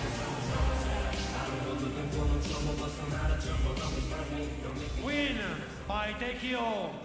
Stop the contest at 2 minutes 21 of round number 1. And the winner is Saint-Nathan. Now, people, stay with us. This was just our first of 4 professional matches.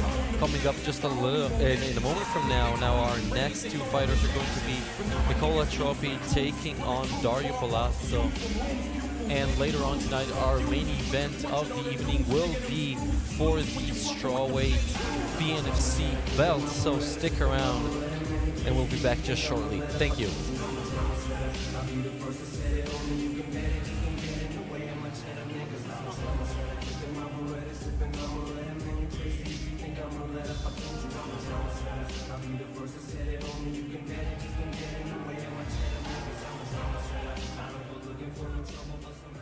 The next battle is a 3 of 5 minutes round. In the super lightweight division, introducing first fighting. Out of the blue corner, a mixed martial artist with a professional record of 2 wins and 4 losses. He is 27 years old. He stands 165 tall, weighing at 57 kilograms, fighting for MMA Metropolis. Nicola Troppi.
Now introducing his opponent, standing across the cage, fighting out of the red corner, a mixed martial artist holding a professional record of no wins and 2 losses.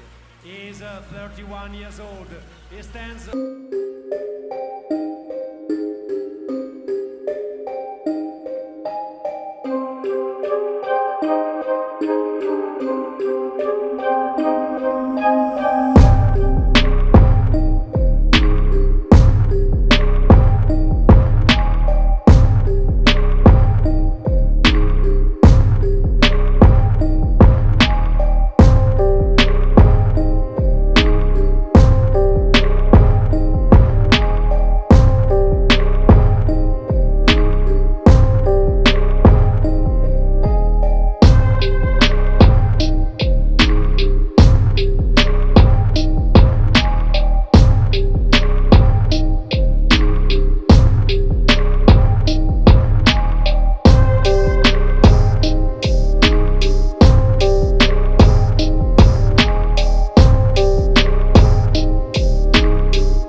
Actually, Nicola Cioppi was undefeated as an amateur with a record of 3-0, whereas Dario Palazzo, on the other hand, had a record of 2-3. But both of them competed in very high-level competition right off the bat, and they're still in it. So these guys know what it's like to be on the losing side, and they're even probably makes them even hungrier coming into the fight. So this really means this victory is going to mean a lot to both of them. Now, referee Nicola Cioppi using the full duration of the break to recuperate from that groin shot. Now we're going to see if it's going to be a deduction, although I don't think so. It looked pretty accidental, and it looks like we're ready to go. And right back at it. Now, I was saying earlier how both these fighters are considered complete fighters. Now, big exchanges early on. Man, these guys are absolutely swinging, now initiating the clinch. Both fighters finding the success, although I'll probably have that exchange going the way of Dario Palazzo. Now, Nicola Cioppi, very dangerous on the ground, and previously a BJJ no-gi competitor. Oh, and a beautiful sweep, man. What an amazing throw. We don't see many of those. We haven't seen any this far tonight. None of that, that perfectly technical now. Immediately reversed, but big statement with that sweep from Dario Palazzo early on. Now, definitely, Nicola Cioppi is going to have to show some respect, knowing that that clinch game can bring him to the ground that quickly. And Nicola Cioppi has locked that right hand and manages to finish the takedown, and needs to be careful not to land himself into any submissions. He has struggled with that before. He's very fast. He's got a lot of power, got a lot of heart, but tends to take some risks that cost him a couple of fights, in his career, even earlier when he fought Maniam Lido, actually just quite a few years ago, at Slam Fighting Championship for the flyweight belt. He was arguably winning the fight and then ended up overcommitting and kind of letting himself into a triangle choke. I mean, that was 6 years ago, however, so definitely adjustments have been made. This guy has grown, he's been training for so long. Now looking to overturn his negative record here tonight. But both of them not really. The neither heads seem to partially connect for Nicola Troppi. Now Dario Palazzo using his weight to push him down, reversing the position. Now Nicola Troppi has his back against the cage.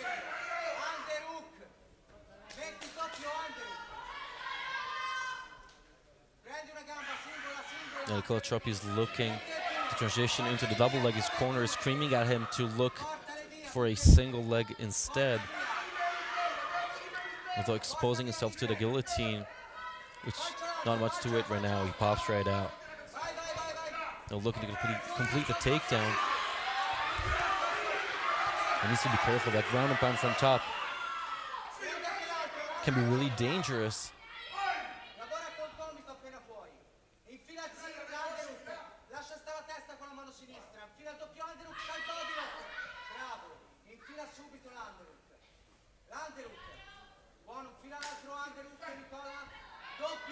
You know, we've known and seen Dario Palazzo being a high volume fighter, so cardio definitely not going to be a problem on his side. You know, even back in his amateur career, where arguably he's not as competent and as good as he is now, he's had plenty of time to train, but he always had great volume, great cardio.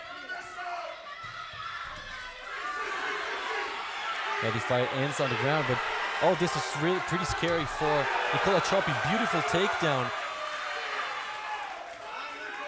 Now briefly a submission opportunity there for Dario Palazzo, but nothing to it. Now lands himself in top position and half guard. And now he could start landing some elbows from top. This is not a good position for Nicola Troppi at all. You can see he's kind of locking the hands behind the head of Palazzo to prevent some damage coming from the top. It's absolutely terrible position to be in, although as long as he's got that right arm trap, the right leg, I should say, of Palazzo trapped, he has an opportunity to kind of scoop out, but he needs to explode, and that's going to cost him a lot of energy. Energy that is extremely precious, especially in the longer 5-minute rounds of professional MMA compared to the 3-minute rounds we had previously under the IMF rule set. Now it looks like Dario Palazzo has briefly had an arm there, barely a submission attempt to be honest, but highly competitive in round one. Now it's interesting that these guys are willing to fight in the clinch and on the ground so much. Now both of them are really competent on the feet, although I would like to see Dario Palazzo really bringing his striking out. We know he has it. He has an amazing arsenal of strikes. Both, I mean, great kicks, great stamina, great volume.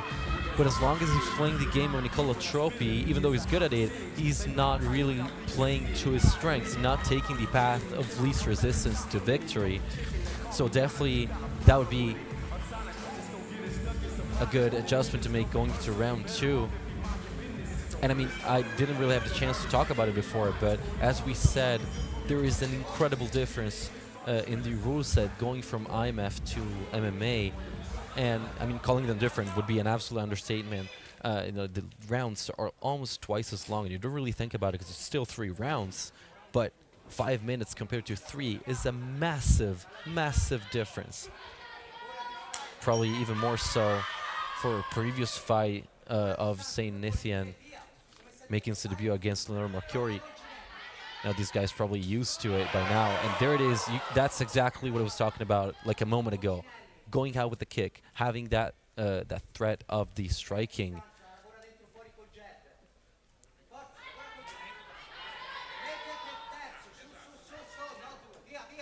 Now good right hand gets through, but Palazzo answers with a good 1-2 of his own.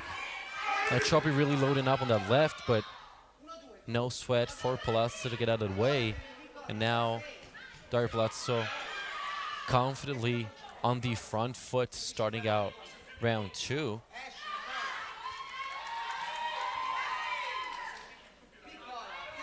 They're both fighters pretty confident from both stances, although Dario Palazzo is primarily an orthodox fighter, whereas you can see Nicola Troppi is fighting out of that southpaw that kind of exposes him to the low leg kick to that lead leg of his.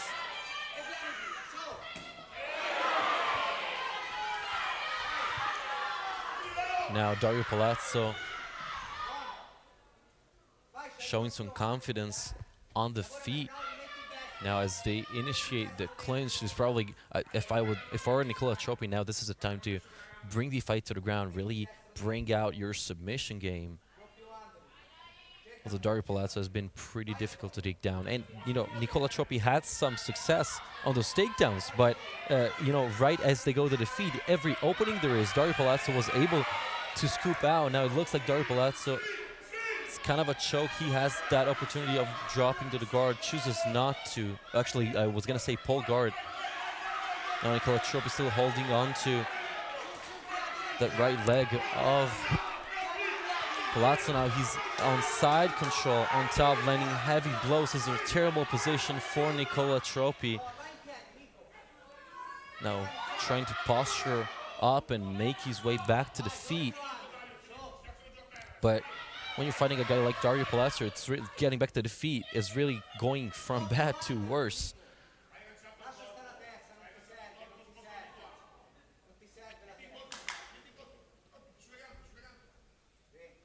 At the corner of Dario Palazzo, calling for more action. Good knee, not too much power behind that one, but still connected. And a hook gets through for Nicola Troppi there. Low kick seemed to have been checked by Palazzo. And Nicola Troppi needs to get some of that offense in. I would love to see him going in for a takedown now. Obviously, well, he needs to set it up first, but you can really see that the power coming from Palazzo is doing some real damage. Now, big moment here for Palazzo, landing some big blows and a huge knee seemed to connect partially to the head. Now the ball is definitely rolling the way of Dario the Ant. Palazzo smelling the victory coming his way in a big left hand.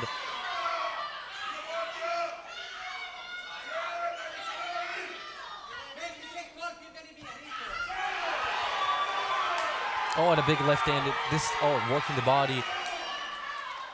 This round is steadily in the hands of Dario Palazzo. Now, should they make it out of the round and make it into round 3, which is actually 10 seconds from now, there are gonna have to be some adjustments from the side of Nicola Troppi. Now, I'm not really sure how the scoring on round 1 would be, but round 2 definitely went the way of Dario Palazzo. So, you know, it's arguable, it's debatable, honestly. But, you know, if you're Nicola Troppi, you're not feeling that confident now if you're going to make your way out of round 2 and into round 3, that you can be on the winning side of a decision.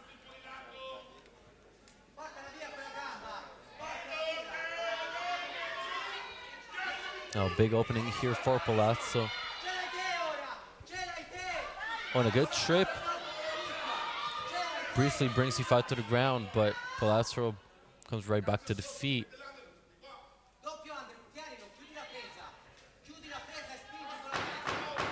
10 seconds left in round 2. It looks like the fight is going to go the distance. We're going to go to a round 3. And back to the corners they go. There need to be some adjustments here. For Dario Palazzo at this point, I mean, that's exactly what you talked about. He has incredible pace, incredible output. He's able to stay on the feet and trade. He's very technical. He's got those kicks, the high kick, the low kick, the calf kick. He's willing to trade with you on the feet, and he's walking you down the entirety of the round. And I mean, when you're fighting a wrestler or somebody that's more comfortable on the ground, that you expect to look for those takedowns, keeping them on the back foot is exactly what you're supposed to do, because it's difficult to find the takedowns walking, going backwards. So definitely, like, if you're Nicola Cioppi now, you really need to figure out a way to bring the fight to the ground and look for a submission if you want to be certain that the fight is going to go your way. Because if the trend keeps on going like it's been going for the last round, this is not looking good for Nicola Cioppi. Although he has shown in his previously in his career a guy with incredible heart. You know, even in his fight against Mano Milita, I've mentioned it before, he got caught in a triangle choke. And we're having some kind of technical issue here. I'm not really sure what happened. Oh man, you love to see that. You love to see the respect these fighters are showing us.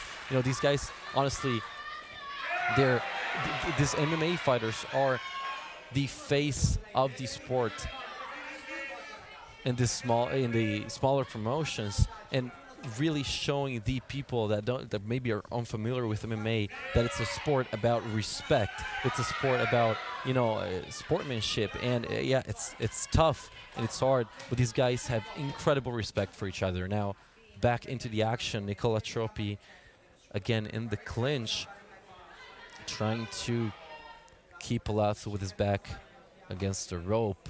A difficult task to say the least.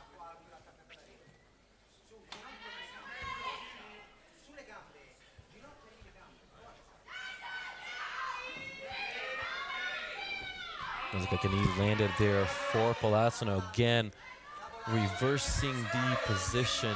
Man, honestly, you have to admire the heart of Nicola Cioppi. You know, even though he's struggling in this fight, but this guy does not give up. He's not a quitter.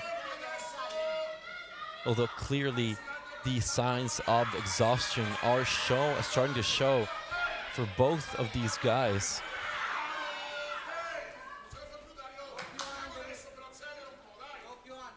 Now both corners.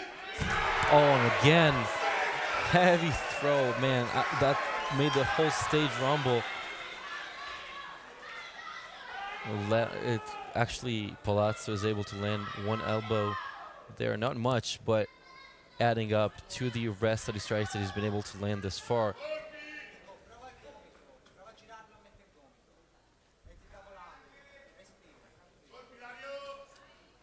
Now we're getting closer to the ending bell here.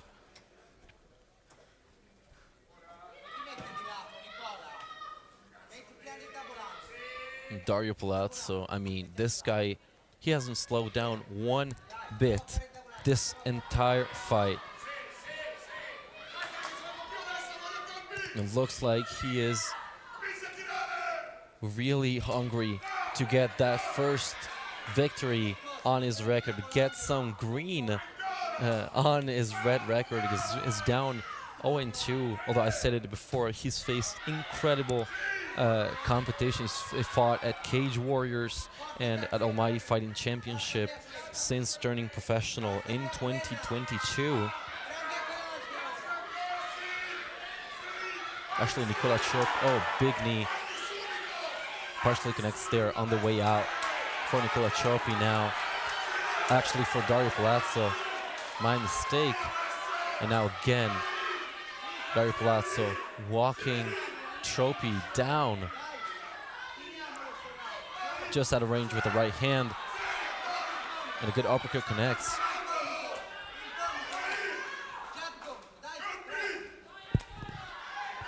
A good low kick. That goes high, doesn't quite connect there. And Nicola Cioppi attempts 1-2, but just out of range with it. Good defensive movement from Dario Palazzo. You know, he has been very defensively responsible the entire fight. You know, even though he's keeping great pace and high volume, but he never lets it get the better of him. You know, he's always keeping his hands up. You can see that he's ready. He's got that spring in him that allows him to bounce out of range when Nicola Troppi loads up on those shots. A good knee to the body there by Troppi.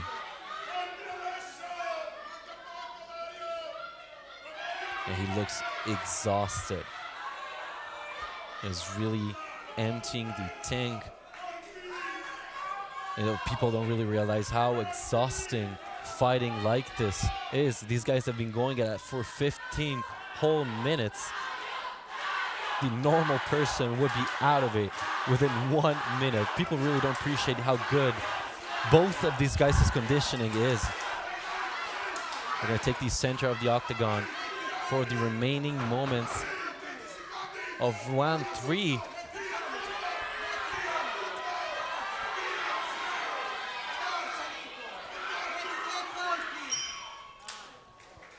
And that's it.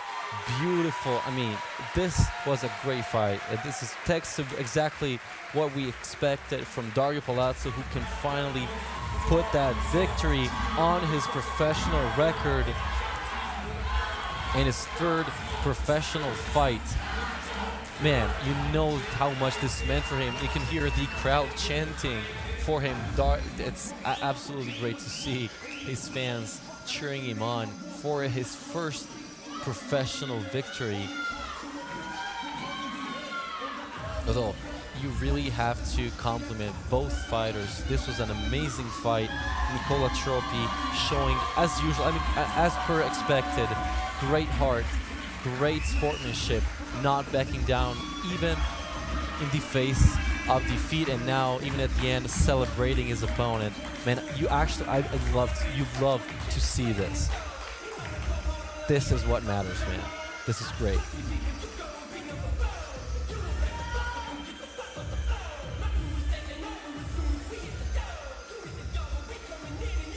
And now, to make it official, making his way into the octagon, is Enzo Calamuro.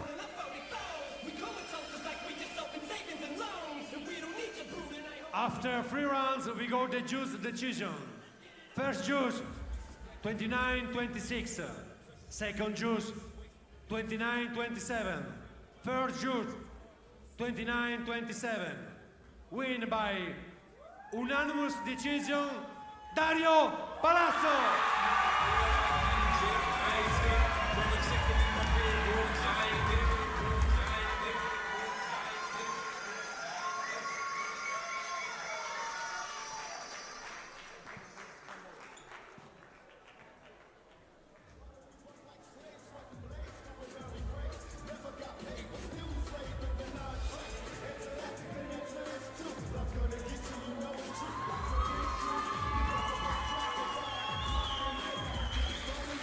Really good to see this victory going the way of Dario Palazzo now, taking the pictures with his team. Now, don't go anywhere if you're watching at home. We have 2 more amazing fights coming your way. Our co-main event of the evening is just around the corner. Benjamin Tafetti takes on Alberto Magris in the featherweight division. It's going to be a great fight. Don't go anywhere. We're going to be right back with you any moment now.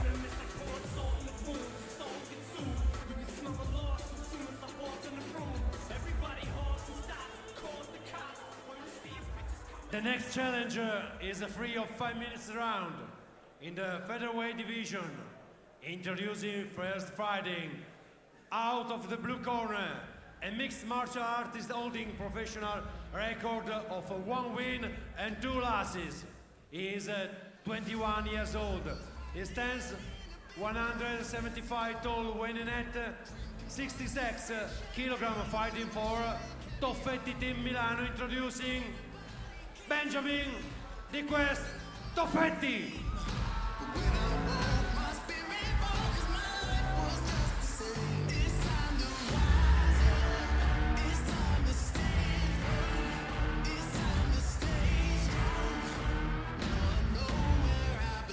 It's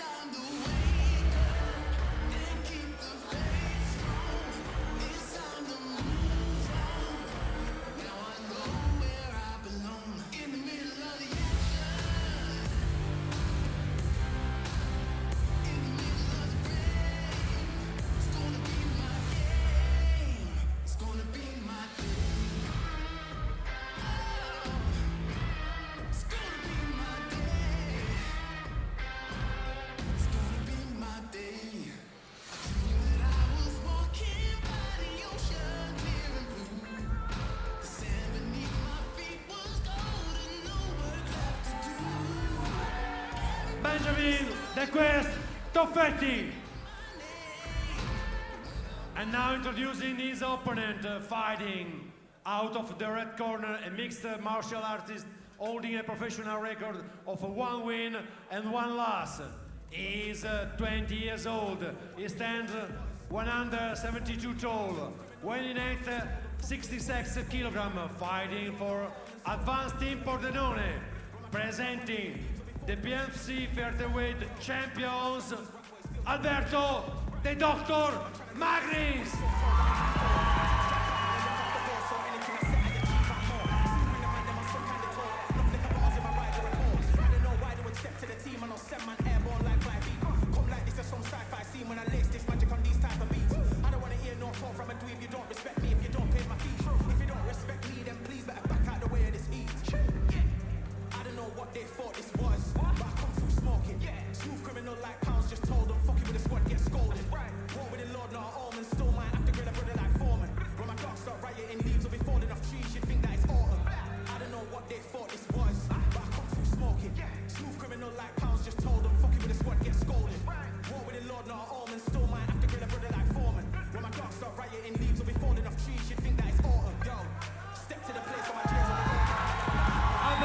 The Dr. Magnis. Referee is Mr. Andrea Bruni. Our co-main event of the evening is upon us. Actually, Benjamin Toffetti takes on Alberto Magris. Both of these fighters very powerful in their own right. This is gonna be good. Alberto Magris with red gloves, Benjamin Toffetti with the blue. Alberto Magris, the shorter fighter coming into the fight, although that hasn't really stopped him earlier in his career, and right away gets that takedown, and they got the close guard of Toffetti. Now he needs to be careful because Toffetti is really sneaky in the way that can set up those submissions. You can see he's kind of locking the left arm, kind of threatening potentially more armbar from this position here, can rotate on his hips. But Alberto Magris is definitely no stranger to fighting on the ground.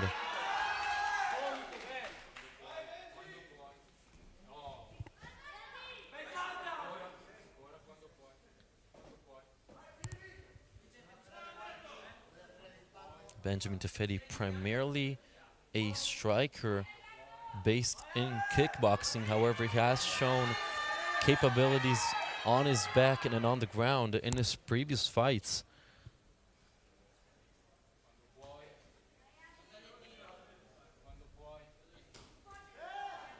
Now, Alberto Magris trying to optimize the situation in his favor, posting up and landing some shots from the close guard of Toffetti.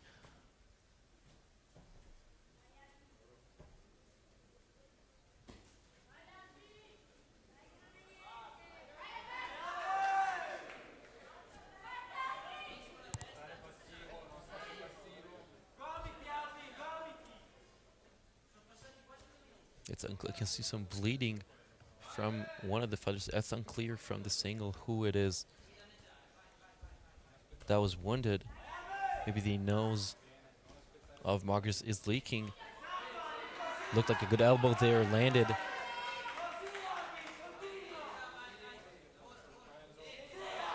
Oh, a big shot landed from the top. Partially blocked by the left arm of Toffetti. Oh, and a good left. Lands flush for Magris. Now in his third professional fight. Boasting an even record of 1 victory and 1 defeat. Actually started out his career as a lightweight, now dropped down to 65 kilograms. 66, that is, actually. You can see Benjamin Toffetti is constantly kind of raising his guard and can really leverage that length in his limbs to threaten those submissions.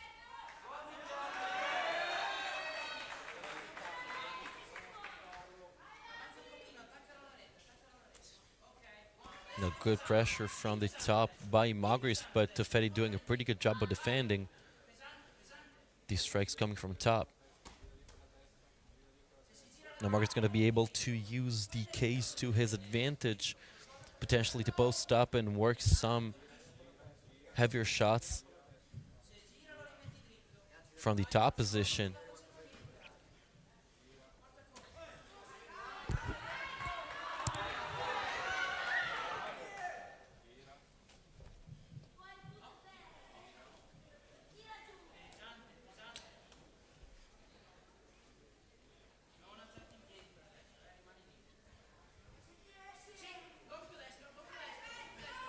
Both of these fighters very young. Benjamin Tafedi, 21 years old. Alberto Marcus, even younger, 20. But ever since he has started fighting in MMA, he had great experience. I apologize, dear audience. The fighters are right beside me, and I'm looking really carefully. They're just a couple meters from me.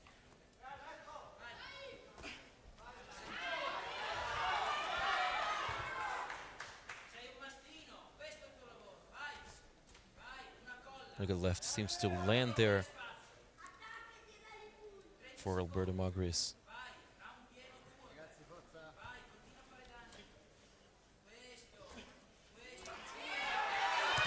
Big shots landed from top position, heavy power into behind those. Needs to be careful. Good read there by Alberto Magris. Nothing behind that submission attempt.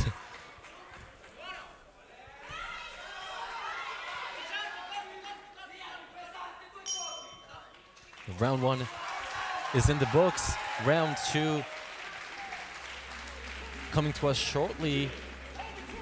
Round one probably going in favor of Alberto Magris, you know, really doing the best from that close guard position, landing some shots from the top.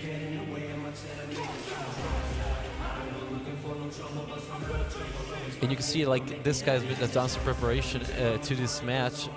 Benjamin Tafedi, although, like we said before, he is primarily a striker, but he's very sneaky in the way that he's able to set up those submissions. And you can see that he attempted maybe an armbar or a leg triangle there briefly, but Alberto Magris immediately reads it and manages to get that away before it becomes a threat.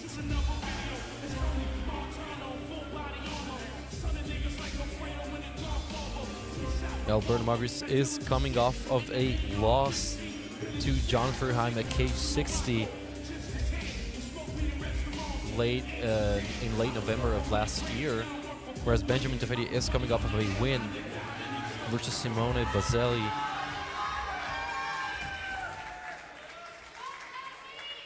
Tafedi, a professional since 2022.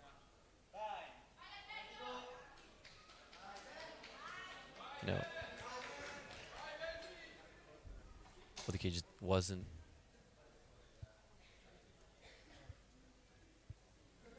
We're going to have some quick touch-ups by the ringside doctor.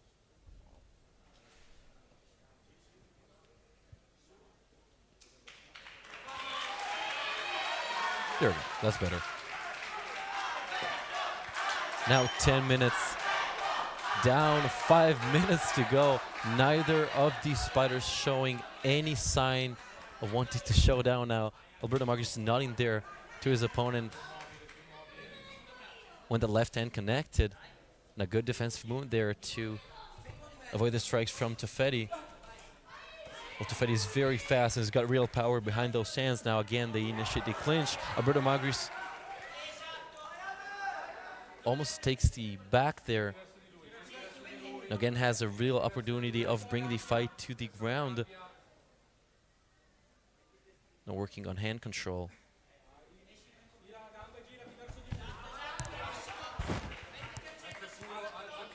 And Alberto Magris in a dominant position early round two. Working hard and controlling that left hand, and the good transition there, good roll for Benjamin Tafedi, but lands himself in an even worse position, arguably. Now manages to go back to the guard, and now Magris almost able to cross over.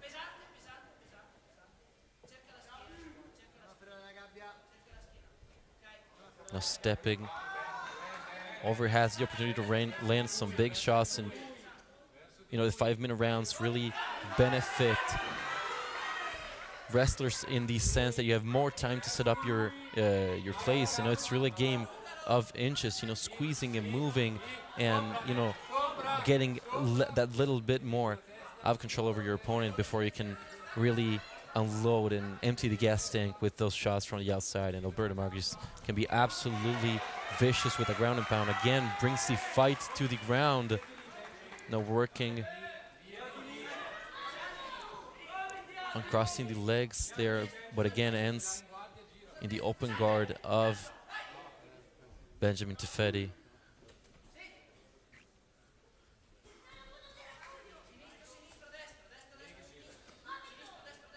And this is all control time going the way of Magris. Now, to be fair, Tefedi has done a pretty good job of defending, or at least alleviating the strikes coming from the top from Magris this far, but the control from Magris has been really, really good this far into the fight. Now some heavy bleeding from the nose of Magris. Again, needs to be careful. Looked for the armbar briefly. No, oh, there, exactly, yeah, perfect. Oh my God, yeah. Magris capitalizes off of that kind of a sloppy armbar attempt by his opponent, and briefly gets into side control. Now right back to the full guard. Now you can see again Tefedi threatening that submission just by raising his right leg. He can try to transition into a leg triangle as soon as Magris gets up, but Magris not letting him do it and been reading his submission attempts and adapting accordingly. There again, you saw it again.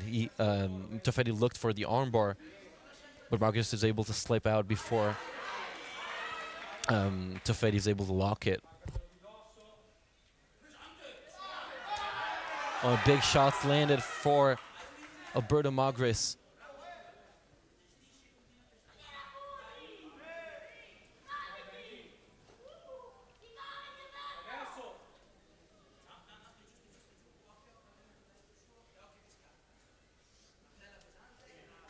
Look at left, seemed to connect there.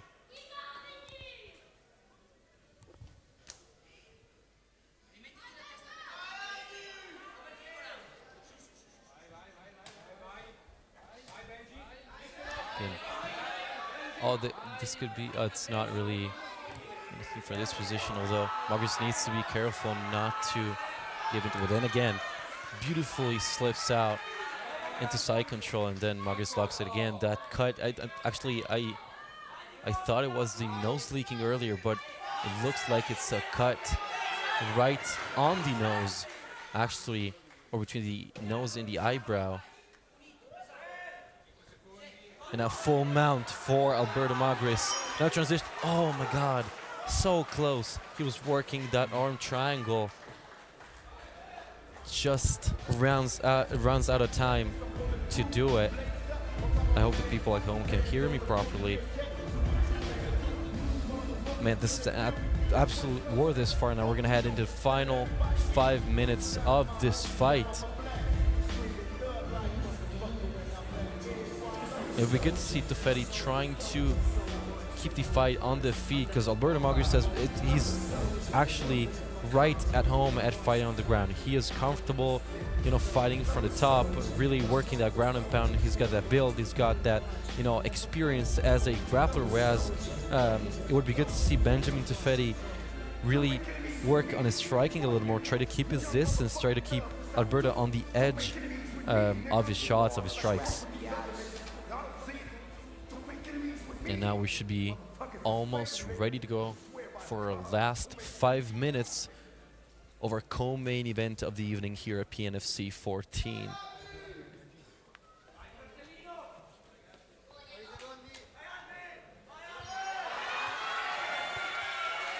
crowd is absolutely loving this fight. Alberto Magris. You can hear the crowd chanting. Great respect. Common theme, man. These guys are great, honestly, both of them. Now Sally Teep personally connects for Tefedi.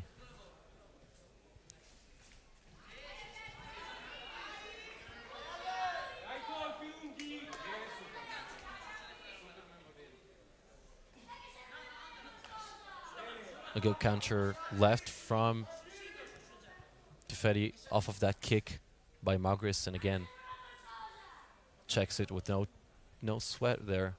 And a heavy low kick connects for Tefedi. Now confidently on the front foot, starting off round 3. Oh, and a high kick. Oh, and a beautiful left to follow it up. Now again with the 1-2. Big moment later, early round 3 for Tefedi, finding some success. Or more than some success, I should say, actually, on the feet.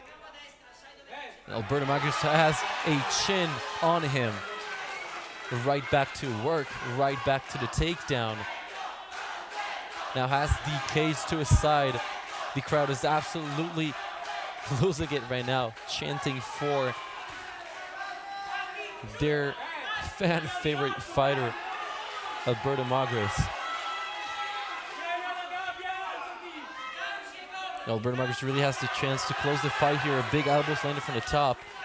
Although again, good job by Tefedi on the bottom of blocking them. All it takes from here is a couple good shots to really put an end to the fight. And now he has a chance to use the cage to his advantage. But the Tefedi is not making it easy for Magris to close it off here. A good shot actually landed from bottom position, pretty unorthodox, but if it works, it works.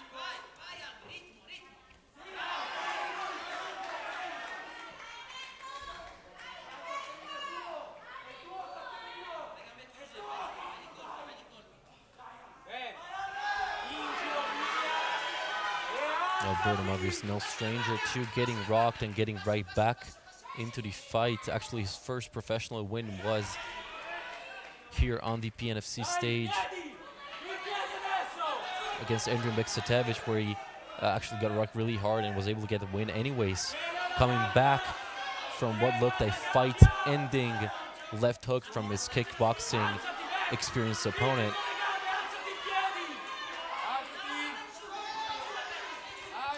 Alberto Magris having the chance to land some shots to the head, and a good knee seemed to connect there. It looked like it hurt him.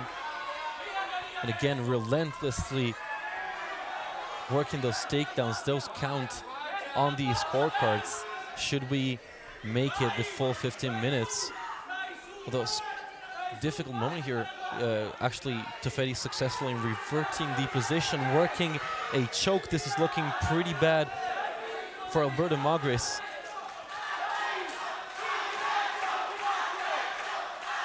He's holding in there, but he can tell it's tight from the half guard position. Now if he gets a full mount, that might be it.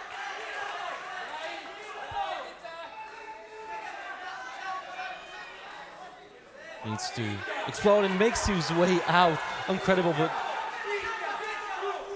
Tefedi follows it up with big shots from top position. A couple elbows connected flush on the chin of Magris. This might be turning the tide here. Should we make it to the judges' scorecards? Those shots from the top really matter.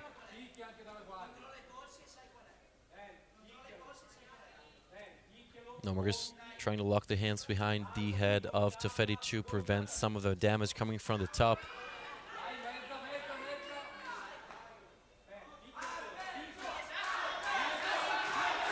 Nice crossing that. You can see that left hand kind of crossing over. Looked like he was going to go for a submission briefly. Oh, manages to make his way out now. Tefedi right back on him.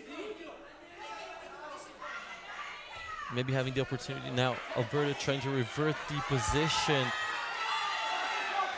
Man, these guys have some heart now. Tefedi again in top positions, big, a couple elbows landed there. These guys are absolutely exhausted, and that's the final bell of this amazing co-main event of the evening.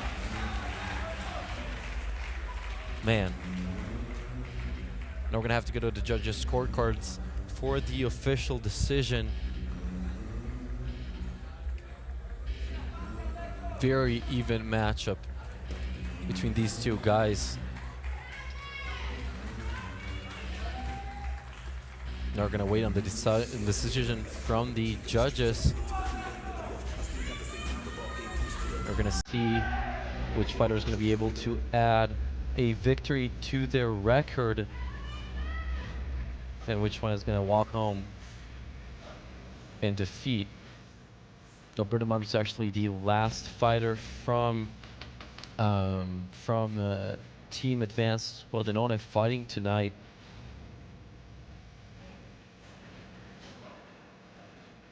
And we're just waiting on the decision of the judges. And Sukaramura is in the cage.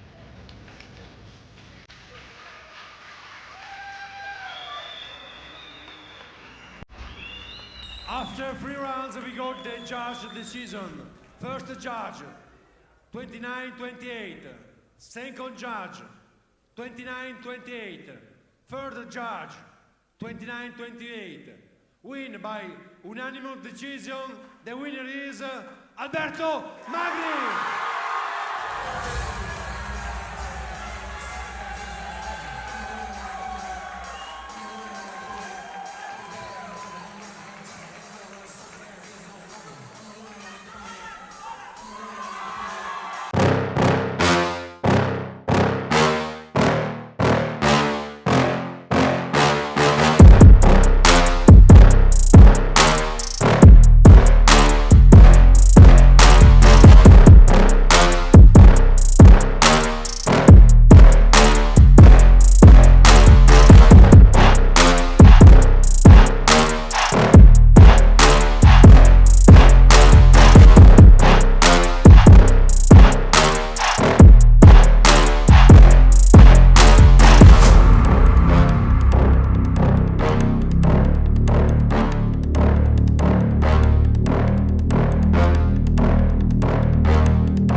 In the strawweight division for the PNFC International Strawweight Belt. Introducing first, fighting out of the blue corner, a mixed martial artist holding a professional record of 2 wins and 3 losses. He is 34 years old. He stands 165 tall, weighing at 57 kilograms. Fighting for Team Arizona, Murder MMA, Benjamin the Shadow Arizona. You wanna go against you could try, but I'm unstoppable now. You can never regulate this or hate this, so I will just rate this now. I got the fire and skill them sharp enough to penetrate the sound. Quick that might spit one, let them know I'm the one. One controller, my 16s are colder. When I come around, it's what it's over. Never see me post over. Let's get looking like 4-leaf clover. Setting like Connor said, didn't commentate, part became a takeover. Got me back on this mission, climb the ranks, elevating position. Train hard, that's a winner's transition. Never lose heart, I'm in killer condition. Yeah, and I rise to the top. Got them like reminisce stop. I know your gal wanting that cream in the top car. Osman, I cream of the, Osman, I cream of the, Osman, I cream of the, Osman, I cream of the, Osman, I cream of the, Osman, I cream of the. But I'm unstoppable now.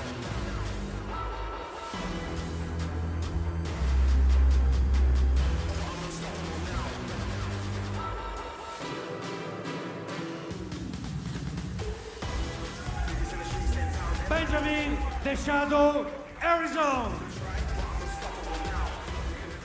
Now introducing his opponent, fighting out of the red corner, a mixed martial artist holding a professional record of 1 win and 3 losses. He stands 162 tall, weighing at 52 kg, fighting for MMA Chioggia e Leoni di San Marco, Riccardo e Hunter Pala.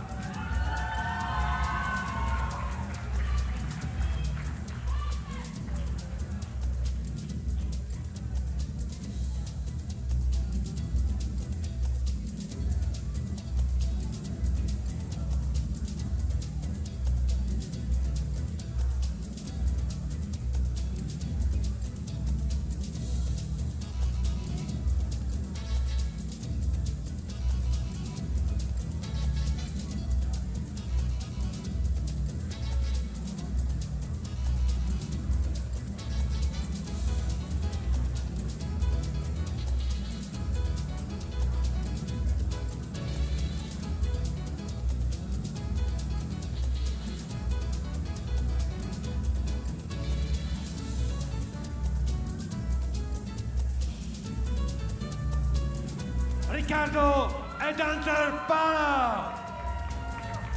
Referee is Mr. Andrea Bruni. Now we're almost ready to go for our main event of the evening. The PNFC strawweight belt is on the line. The current champion in Riccardo Pala is fighting out of the red corner, and the contender Benjamin Harrison out of the blue corner. We're ready to go. Last 15 minutes of this great night of fights. This one is definitely not looking to disappoint at all. Benjamin Harrison, the only fighter from the UK on tonight's card, and one of two international fighters that came all the way from the respective countries, the other one being Sebastian Tomasic that we saw earlier in the IMF card to fight her tonight. Now, a slip off of a block by Riccardo Pala. Now the fight is on the ground. It looks like Pala's going to let him get back to the feet. A good look. Leg kick. Riccardo Pala answers with one of his own heavy leg kick. That might actually, that looks like his the lead leg of Pala might be compromised already.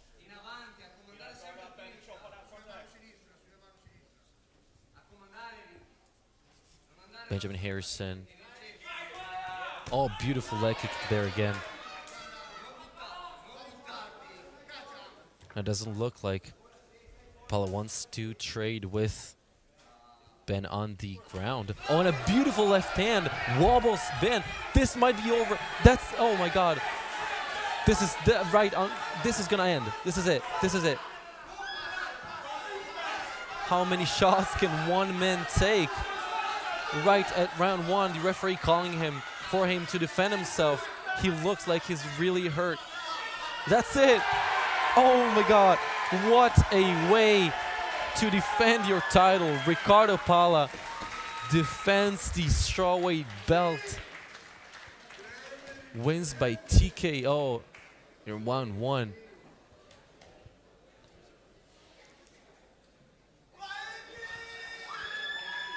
What an incredible victory for Riccardo Pala tonight.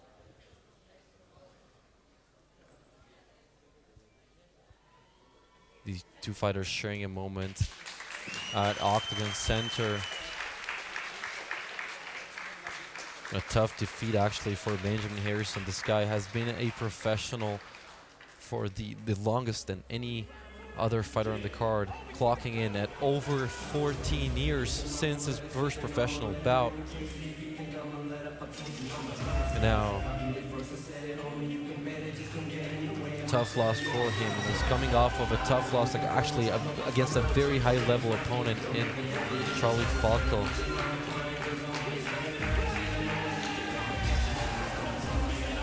Now it looks like the strawweight belt is going to stay in the hands of Riccardo Pala. And now, any moment now to make it official.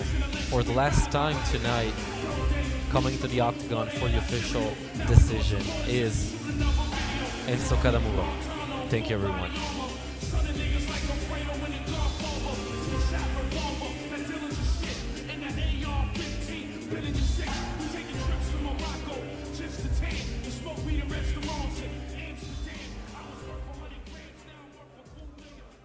Andrea Bruni stopped the contest at the 1 minute 44 of round number 1. The winner is Riccardo Pala, winner of the flyweight PNFC belt.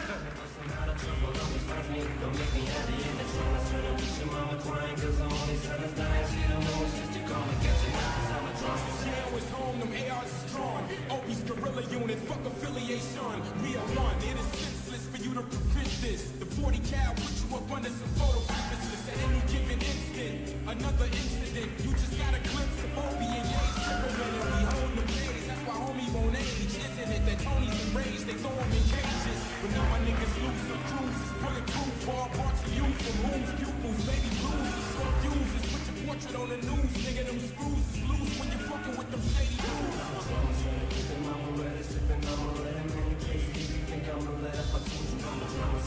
I'll be the first to set it on me, you can bet it, just don't get in the way of my cheddar niggas. I'm keeping my Beretta, slipping, I'ma let him in your place. If you think I'ma let up, I told you I'm a drama setter. I'll be the first to set it on me, you can bet it, just don't get in the way of my cheddar niggas. I'm a drama setter. I don't go looking for no trouble, but somehow the trouble always finds me. Don't make me happy in the drama center with your mama crying, cause her only son is dying. She don't know it's just to call me, get your niggas. I'm a drama setter. But now I'm here, and your rappers only bust shots, only in fear. Chinchillas on my back, itchy fingers on the neck. Get Skrilla off for crack, get 50 shooter back. Listen, homie, don't let them niggas amp you money, cause I got niggas in Queens that kill for paying for money. Move like Kaiser, Jason Williams, slaughter the tribe of my daughter. Thanks to all those who made this event possible, to all the athletes who give life to this wonderful match, to the referee, to the audio and video technicians, to the organizers, and of course thanks to the president of PNFC Road to Brave, Gianpaolo Pugioni, who I invite to join near me, but you are here. Okay, so from Enzo Cadamuro And Gianpaolo Pugioni. see you soon. Hey, thank you very much to all. Bye bye. A presto. Ci vediamo in Italia.